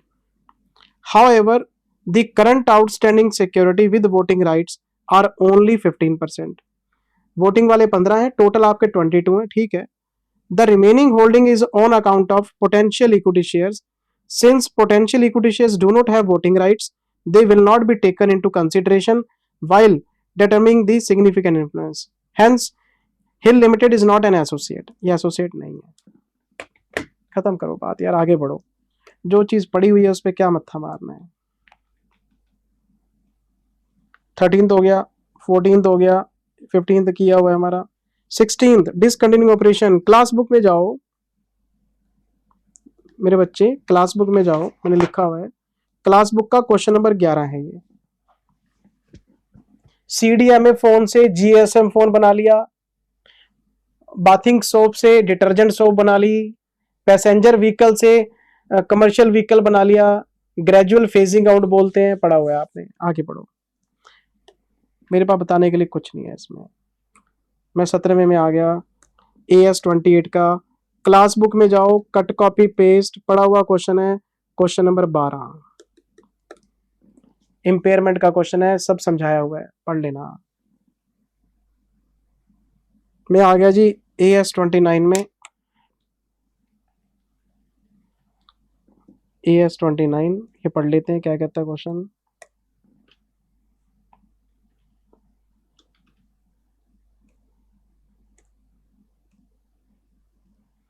लो जी AS29, a company incorporated under section 8 of the Companies Act have main objective to promote the trade by organizing trade fairs and exhibition। ये काम करते हैं trade fears को organise करने का, एक संस्था है जो बिजनेस को प्रमोट करती है। जैसे दिल्ली में ये लगते रहते हैं सर, दिल्ली में इस तरह के एग्जीबिशन लगते रहते हैं जहां पे तरह तरह के वेंडर अपना सामान लेके बैठे रहते हैं सेल करने के लिए, तो सेल बढ़ती है उनकी। मतलब कंपनी का काम प्रॉफिट कमाना नहीं है, कंपनी का काम है पब्लिक सर्विस करना, बिजनेस एसोसिएशन के लिए काम करती है। वो कहते हैं दिवाली मेला लगा दिया, उसमें दुकानदारों ने दुकानें खोली, लोग सामान खरीद रहे हैं, तो बिजनेस बढ़ता है इससे। तो वो ऑर्गेनाइज करने वाली कंपनी है। When company was organizing the trade fair and exhibition, it decided to charge 5% contingency charges for the participants outside agencies on the income received for them by the company while in case of fair organisation this. मैंने पढ़ लिया sir, ये क्या लिखा हुआ है, कहानी सुनाया जा रहा है। मैं बताता हूँ, छोड़ो। एक कंपनी है, ट्रेड फेयर ऑर्गेनाइज करती है। अब सर ट्रेड फेयर है तो वहां पे दुकानें खुलेंगी, स्टॉल खुलेंगी। अब जो बंदा स्टॉल लगाएगा उसको 5% अपनी कमाई का देना पड़ेगा। तो जो बंदा ये यार ये मेला वेला जो बनाते हैं, जो ऑर्गेनाइजिंग कमेटी होती है, इनके अपने खर्चे होते हैं, वो कैसे निकलेंगे? तो वो कहते हैं भाई आप आओ हमारे पास स्टॉल लगाओ, लेकिन तुम्हें जितनी भी कमाई होगी उसमें 5% हमें दे देना। तो 95% तुम्हारा, 5% हमारा। तो इस कंपनी को इनकम हो जाएगी, ये इस कंपनी के लिए इनकम है, और AS9 के हिसाब से P&L में जाएगी। मैंने एक ग्राउंड लिया, उस ग्राउंड पे मैंने लगा दिया दिवाली मेला इस तारीख को लगेगा, अगर कोई अपनी स्टॉल यहाँ लगाना चाहता है मेरे को कांटेक्ट करे। मेरे पास एक बंदा आया, कहता जी मैं फूड की स्टॉल लगानी है। मैंने बोला जितनी बिलिंग होगी उसका 5% तेरे से ले लूंगा मैं। तो वो 100 रुपए कमाएगा, 5 मुझे देके जाएगा, वो 5 मेरी कमाई है, मेरे P&L में डाल दूंगा। पर ये तो AS9 का मसला है, क्वेश्चन AS29 का है, ये तो इनकम में चला गया। तो AS29 तो प्रोविजन का है, प्रोविजन की तो बात ही नहीं हुई। बताता हूँ अभी। अब मेला होगा, लोग आएंगे, लोग आएंगे तो भीड़ भाड़ होगी, भीड़ भाड़ होगी तो रिस्क होगा। अभी आगे कहानी पढ़ते हैं, ये पढ़ लेना आप। The intention of levying these charges is to meet any unforeseen liability which may arise in the future. हम लोगों को कहते हैं जो 5% तुमसे ले रहे हैं हम घर नहीं लेके जाएंगे, अगर कोई मिस हैपनिंग हो गई, कोई यहाँ पे कोई दिक्कत होगी तो लोगों को कॉम्पनसेशन देना पड़ सकता है। भगदड़ मच जाती है भीड़ के अंदर, रिस्क रहता है भाई। The instances of such unforeseen liability could be on account of injury, loss of life to visitors, exhibitors, due to fire, terrorist attack, stampede, natural calamities, other public and third party liability. The chances of occurrence of these events are high because of large crowds visiting their fair. The decision to levy 5% charges are based on assessment only on actual liability. अरे sir 2 page का question, कहानी सिर्फ इतनी है, मैं 5% ले रहा हूं, उसको इनकम में डाल रहा हूं। अब कहानी आती है प्रोविजन की, कि ये जो भीड़ है अगर इसके साथ फ्यूचर में कोई मिस हैपनिंग हो गई तो उसके लिए क्या बनेगा प्रोविजन। तो हमसे पूछेगा कि प्रोविजन बनेगा कि नहीं बनेगा। आओ जरा। The following accounting treatment and disclosures was made. Company ने क्या किया वो हमें बता रहा है। पहला, 5% चार्जेस को इन्होंने इनकम मान लिया और मैचिंग कॉन्सेप्ट के हिसाब से प्रोविजन बना दिया। 5% स्टॉल वाले से लिया, इनकम में डाल दिया, और उसी के बराबर एक प्रोविजन खड़ा कर दिया, प्रोविजन फॉर मिस हैपनिंग के लिए। ठीक है, एक सुटेबल डिस्क्लोजर भी दे दिया इस चीज का इन्होंने। तो हमसे पूछ रहे हैं कि क्या प्रोविजन बनाना कंटिजेंसीज के लिए एज पर AS29 सही है क्या? क्या कंपनी ने जो प्रोविजन बनाया वो AS29 के हिसाब से सही है क्या? तो AS29 में प्रोविजन की डेफिनेशन में जाओ, पहले सोचो प्रोविजन की क्या डेफिनेशन थी। पहला point, there should be some present obligation, present obligation होना चाहिए। It should be due past events, जो आज ऑब्लिगेशन खड़ा हुआ है ये पास्ट ट्रांजैक्शन की वजह से होना चाहिए। रिलायबल एस्टिमेट होना चाहिए और आउटफ्लो प्रोबेबल होना चाहिए। तो ये जो प्रोबेबल 4 कंडीशन थी, प्रेजेंट ऑब्लिगेशन होना चाहिए, ड्यू टू पास्ट इवेंट होना चाहिए, रिलायबल एस्टिमेट होना चाहिए और आउटफ्लो प्रोबेबल होना चाहिए। ये चारों कंडीशन ही फेल हो रही हैं। प्रोविजन बनाना बिल्कुल गलत है, प्रोविजन नहीं बनना चाहिए। इनकम लेके P&L में डाल लो, लेकिन प्रोविजन नहीं बन सकता क्योंकि कंडीशंस पूरी नहीं हो रही। मैं बताता हूं, एक प्रेजेंट ऑब्लिगेशन, क्या कोई भगदड़ हुई, क्या कोई कैजुअलिटी हुई, क्या किसी ने आपके ऊपर केस कर दिया कि आपने ये फेयर ऑर्गेनाइज किया था, इतने लोग मर गए, इतने लोगों को चोट लगी, इतने इंजर हो गए, इनको कॉम्पनसेशन दो, क्या कोई ऑब्लिगेशन है? नहीं जी, फ्यूचर में हो सकता है ऐसा। There is no present obligation. और शायद आपको याद हो मैंने क्लास में क्या बोला था, हम एक रेस्टोरेंट में खाना खाने गए, खाना खाने के बाद फूड पॉइजनिंग हो गई, बंदा हॉस्पिटल में एडमिट हो गया, उसने कोर्ट में केस कर दिया, तो कोर्ट में केस होना प्रेजेंट ऑब्लिगेशन है। और उसका पास्ट इवेंट क्या है? खाना खाना। एक कॉस्मेटिक बनाने वाली कंपनी ने प्रोडक्ट बेचा, बंदे ने वो पाउडर स्किन पे लगाया, स्किन जल गई, उसने कोर्ट में मुकदमा ठोक दिया, मुकदमा ठोक गया, प्रेजेंट ऑब्लिगेशन, पास्ट उसका कॉस्मेटिक यूज किया था हमने। कितने रुपए का मुकदमा ठोका? रिलायबल एस्टिमेट होना चाहिए। अब यहाँ पे क्या हो रहा है? ट्रेड फेयर में फ्यूचर में भगदड़ हो सकती है, प्रेजेंट ऑब्लिगेशन नहीं है। कितने पैसे देने पड़ेंगे पता नहीं, रिलायबल एस्टिमेट नहीं है। तो जब कुछ रिलायबल है ही नहीं, प्रोविजन किस चीज का बना रहे हो? AS29 के हिसाब? नहीं सर, फ्यूचर में कुछ तो, अरे मैं मानता हूं कि फ्यूचर में मिस हैपनिंग हो सकती है, लेकिन कंडीशन तो पूरी करो AS29 की। इतना प्यार से कॉन्सेप्ट समझाया था, इतने एग्जाम्पल दिए थे कि रिवर के किनारे फैक्ट्री लगा दी, वेस्ट डाल रहे हो, सारा पानी कॉन्टेमिनेट कर दिया आपने, सरकार का आ गया डंडा, बनाओ प्रोविजन, स्मोक फिल्टर्स, पता नहीं क्या क्या पढ़ा था हमने क्लास में। If the answer of one is no, then what should be the treatment of the provision which is already created? इसको रिवर्स करो, जो प्रोविजन आपने बना लिया इसको रिजर्व्स में डालो, इसको रिवर्स करो प्रोविजन को जो आपने बना दिया है, तो प्रोविजन नहीं बनेगा और रिवर्स होगा। ये देखो क्वेश्चन दिखाता हूं आपको।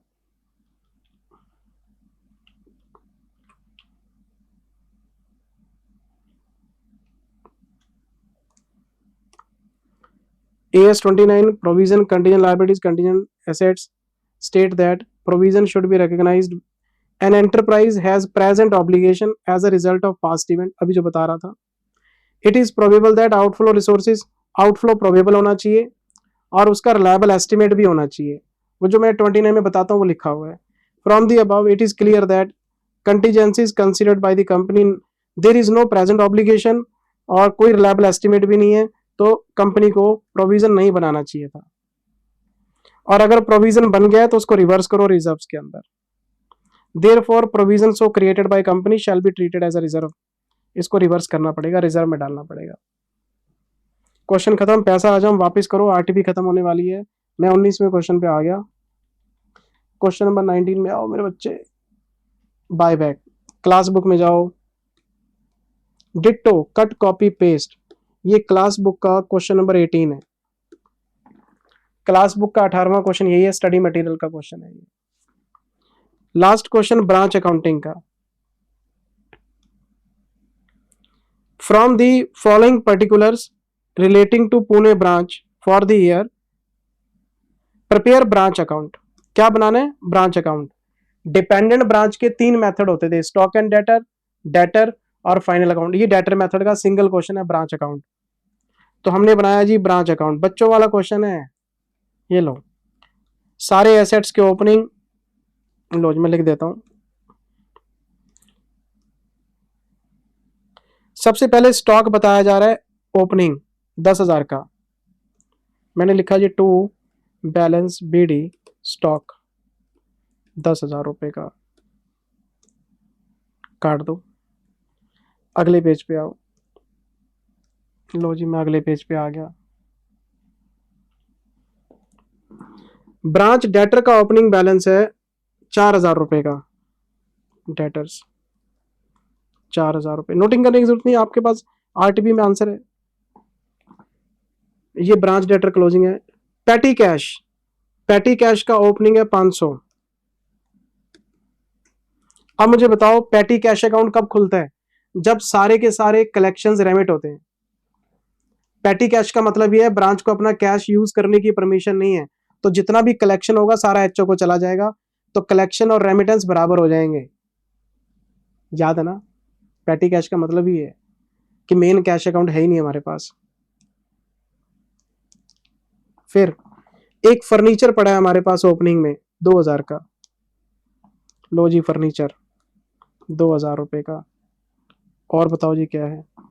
एक प्रीपेड फायर इंश्योरेंस पड़ा है मेरे पास 1 जनवरी को, कोई प्रीपेड एक्सपेंस है। अच्छा, सारे एसेट्स ही लिखने होते हैं, अगर कोई प्रीपेड एक्सपेंस है तो एसेट ही होता अपना।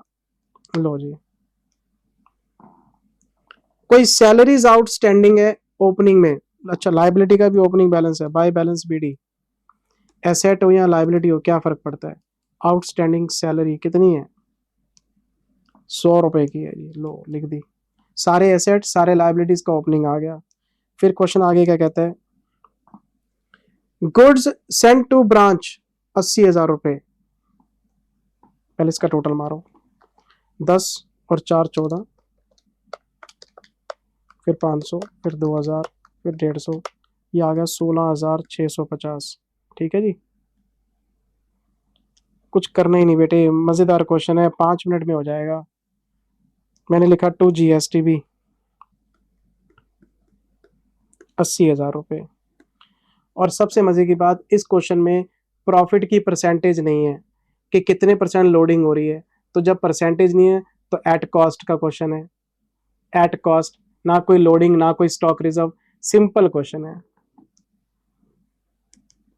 GSTB हो गया। कैश सेल्स, ये तो कैश अकाउंट में जाएगी क्योंकि हमें कलेक्शन और रेमिटेंस बराबर करना है। तो एक वर्किंग नोट आपको बनाना पड़ेगा। हमने बनाया जी ब्रांच कैश अकाउंट। लो जी ब्रांच कैश अकाउंट, ये हमारा वर्किंग नोट 1 है। टू ब्रांच सेल्स कितने की है, 31 की है।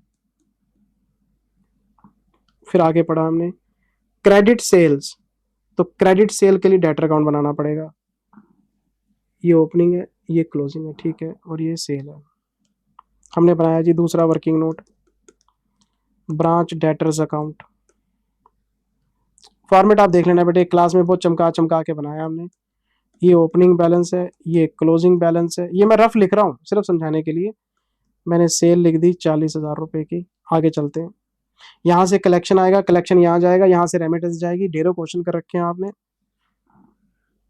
Cash received from debtors, low cash 35,000 रुपए का बता दिया, ये यहाँ लिखेंगे। टू ब्रांच डेटर्स 35,000 रुपए यहाँ आ गया। Cash paid by branch debtors directly to the HO, लो कर लो बात। ब्रांच के डेटर ने HO को सीधी पेमेंट कर दी है, तो हमें यहां लिखना चाहिए HO बैंक 2,000 रुपए। और ये जो रेमिटेंस है ये बाहर की बाहर गई है, ये कैश अकाउंट के थ्रू नहीं आएगी, ये एक्स्ट्रा रेमिटेंस है, इसको अलग से ऐड करना पड़ेगा आपको। ब्रांच का डेटर HO में जाके पैसे दे आया, तो जो रेमिटेंस यहां से निकलेगी उसमें जोड़ देंगे हम 2,000 रुपए। ठीक है। डिस्काउंट अलाउड टू डेटर्स 100 रुपए बाय डिस्काउंट, 100 रुपए का डिस्काउंट है जी। 35 और 2 37, 37 और 4 41, 41 और 1 42। देखते हैं आगे। Cash sent to branch for expense, तो जब पैटी कैश अकाउंट है तो सारे खर्चे HO को देने पड़ेंगे। जब कलेक्शन और रेमिटेंस बराबर है तो एक्सपेंसेस HO पे करेगा। टोटल मारो कितना है, 1 2 3, 1 2 3, तो मैं लिख देता हूं rent salary petty cash 2,000 1000। To HO cash expenses के लिए, एक सैलरी है, एक रेंट है, एक पैटी कैश है, एक 2,000 है, एक 2,400 है, एक 1,000 है। ठीक है जी। एनुअल इंश्योरेंस अप टू 31 मार्च 600 रुपए। मैं बुक्स क्लोज कर रहा हूं दिसंबर में, इंश्योरेंस मेरा गया है 31 मार्च तक का, 3 महीने का प्रीपेड है। दिसंबर के बुक्स क्लोज हो रहे हैं, इंश्योरेंस आपने मार्च तक का करा दिया, जनवरी फरवरी मार्च अगले साल का है, तो वो प्रीपेड है। अगर 600 की बात करें तो 3/12, तो ये जो 150 रुपए हैं ये प्रीपेड का क्लोजिंग बैलेंस आ जाएगा। तो 150 ही ओपनिंग था, 150 ही क्लोजिंग है। इंश्योरेंस हर साल ऐसे ही कराते होंगे। गुड्स रिटर्न बाय ब्रांच, ये तो GSTB रिटर्न है 1,000 रुपए।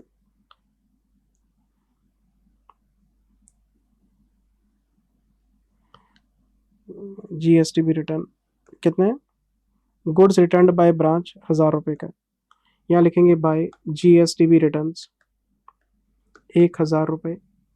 एक इंश्योरेंस का भी हमने 600 रुपए दिए, इंश्योरेंस खर्चे में लिखना रह गया था। और मैं लिखूंगा बाय बैलेंस CD, ये क्लोजिंग बैलेंस आएंगे, तो प्रीपेड इंश्योरेंस आ जाएगा यहाँ पे 150 रुपए का, 3 महीने का। एक हमारे पास डेटर्स है ₹4900 के, जो ऊपर लिखे हमने अभी, ठीक है ना, ये लो, ये भी काट दिया मैंने। Goods returned by the debtors, ₹2000 की सेल रिटर्न है। लो जी, सेल रिटर्न ₹2000 की है। अकाउंट का टोटल मारेंगे 44 आ जाएगा। अकाउंट क्लोज हो गया जी। ब्रांच अकाउंट बना रहे हैं। ब्रांच अकाउंट में एक तो ओपनिंग क्लोजिंग आते हैं एसेट्स और लायबिलिटीज के, एक एचओ के साथ की हुई ट्रांजैक्शन आती है, ब्रांच की अपनी सारी ट्रांजैक्शन कट जाती हैं। आपको डेरिवेशन कराया हुआ मैंने कि ब्रांच अकाउंट बनता कैसे है। क्लोजिंग स्टॉक बताओ जी कितना है, 5000। Petty cash spent by branch 850, तो पैटी कैश अकाउंट बनाना पड़ेगा हमें। पैटी कैश का ओपनिंग बैलेंस कितना था, 500। हेड ऑफिस से कितना आया था, 1000। हाँ जी, 1000 आया था। 850 आपने खर्च कर दिए, तो 650 आपके पास बच गया होगा यार। 500 का ओपनिंग था, 1000 अपने पास और आ गए, 1500। 850 स्पेंट बता रहा है ये, तो 650 बच गए होंगे आपके पास। तो पैटी कैश हम लिखेंगे यहाँ पे 650। स्टॉक बताओ कितना है, स्टॉक है मेरे पास 5000 का। स्टॉक मेरे पास है 5000 का। फर्नीचर, डेप्रिसिएशन कितना लगाना है, 10%। फर्नीचर था कितना आपके पास, कितने का फर्नीचर था आपके पास, 2000 का, 1800 का रह गया। ये लो जी, 10% काट के 1 2 3 4 5, 1 2 3 4 5, ओपनिंग क्लोजिंग सब टैली है। रेमिटेंस निकालनी है बस आपने। रेमिटेंस बताओ, मैंने इसका लगाया टोटल, ये कितना हो गया, 1 30 और 35, 1 65। एचओ रेमिटेंस, और 2000 एक्स्ट्रा जो डायरेक्टली गए हैं वो लेने हैं आपने। तो आपको लिखना यहाँ पे क्या है, by HO cash remittances branch 165, और डायरेक्टली बाय डेटर्स 2000, टोटल 167। बस ये टोटल मार्क है, क्वेश्चन खत्म। कुछ है ही नहीं, क्वेश्चन में जान ही नहीं है। अब आप इसका सॉल्यूशन आरटीपी से देख सकते हो। मैं आपको दिखाता हूँ इसका आंसर। ये देखो, पैटी कैश का बैलेंस 650 निकाला हुआ है। ये ऊपर चेक करो, ये लो,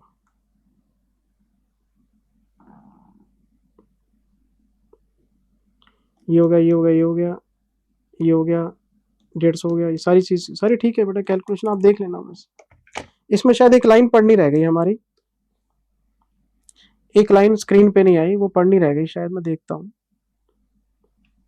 बाकी तो सारा क्वेश्चन सिंपल है। ये रहा जी, कोई 1200 रुपए के गुड्स हैं जो डिस्ट्रॉय हो गए थे और उसका 1000 रुपए क्लेम मिला है इंश्योरेंस कंपनी से। तो हमने जो अभी कैश अकाउंट बनाया था ना, इस कैश अकाउंट में एक इंश्योरेंस कंपनी का 1000 रुपए का अमाउंट हो रहेगा, तो ये 166 हो जाएगा, क्योंकि 1000 रुपए ब्रांच को मिलेंगे, ब्रांच सारा कैश इकट्ठा करेगा, एचओ को भेज देगा, तो ये 166 हो जाएगा। 2000 रुपए डायरेक्टली गए हैं, तो रेमिटेंस 168 का हो जाएगा। ये 1000 रुपए स्क्रीन पे दिख नहीं रहा था, लाइन बाहर थी, ये अलग से ऐड कर लेना। बच्चों वाला क्वेश्चन है बेटे, आरटीपी खत्म, पैसा हजम, कुछ था ही नहीं बेटे, मैं क्या बताऊं आपको। बस एएस रिवाइज करा दिया आपको मैंने अपनी एक्सप्लेनेशन से। ठीक है जी, आरटीपी मैंने करा दिया आपको, एमटीपी मैं आपको अभी दूंगा, कल की क्लास में मैं आपको एमटीपी प्रोवाइड कर दूंगा दोनों। Thank you very much, take care, bye bye, best of luck, best wishes, thank you very much.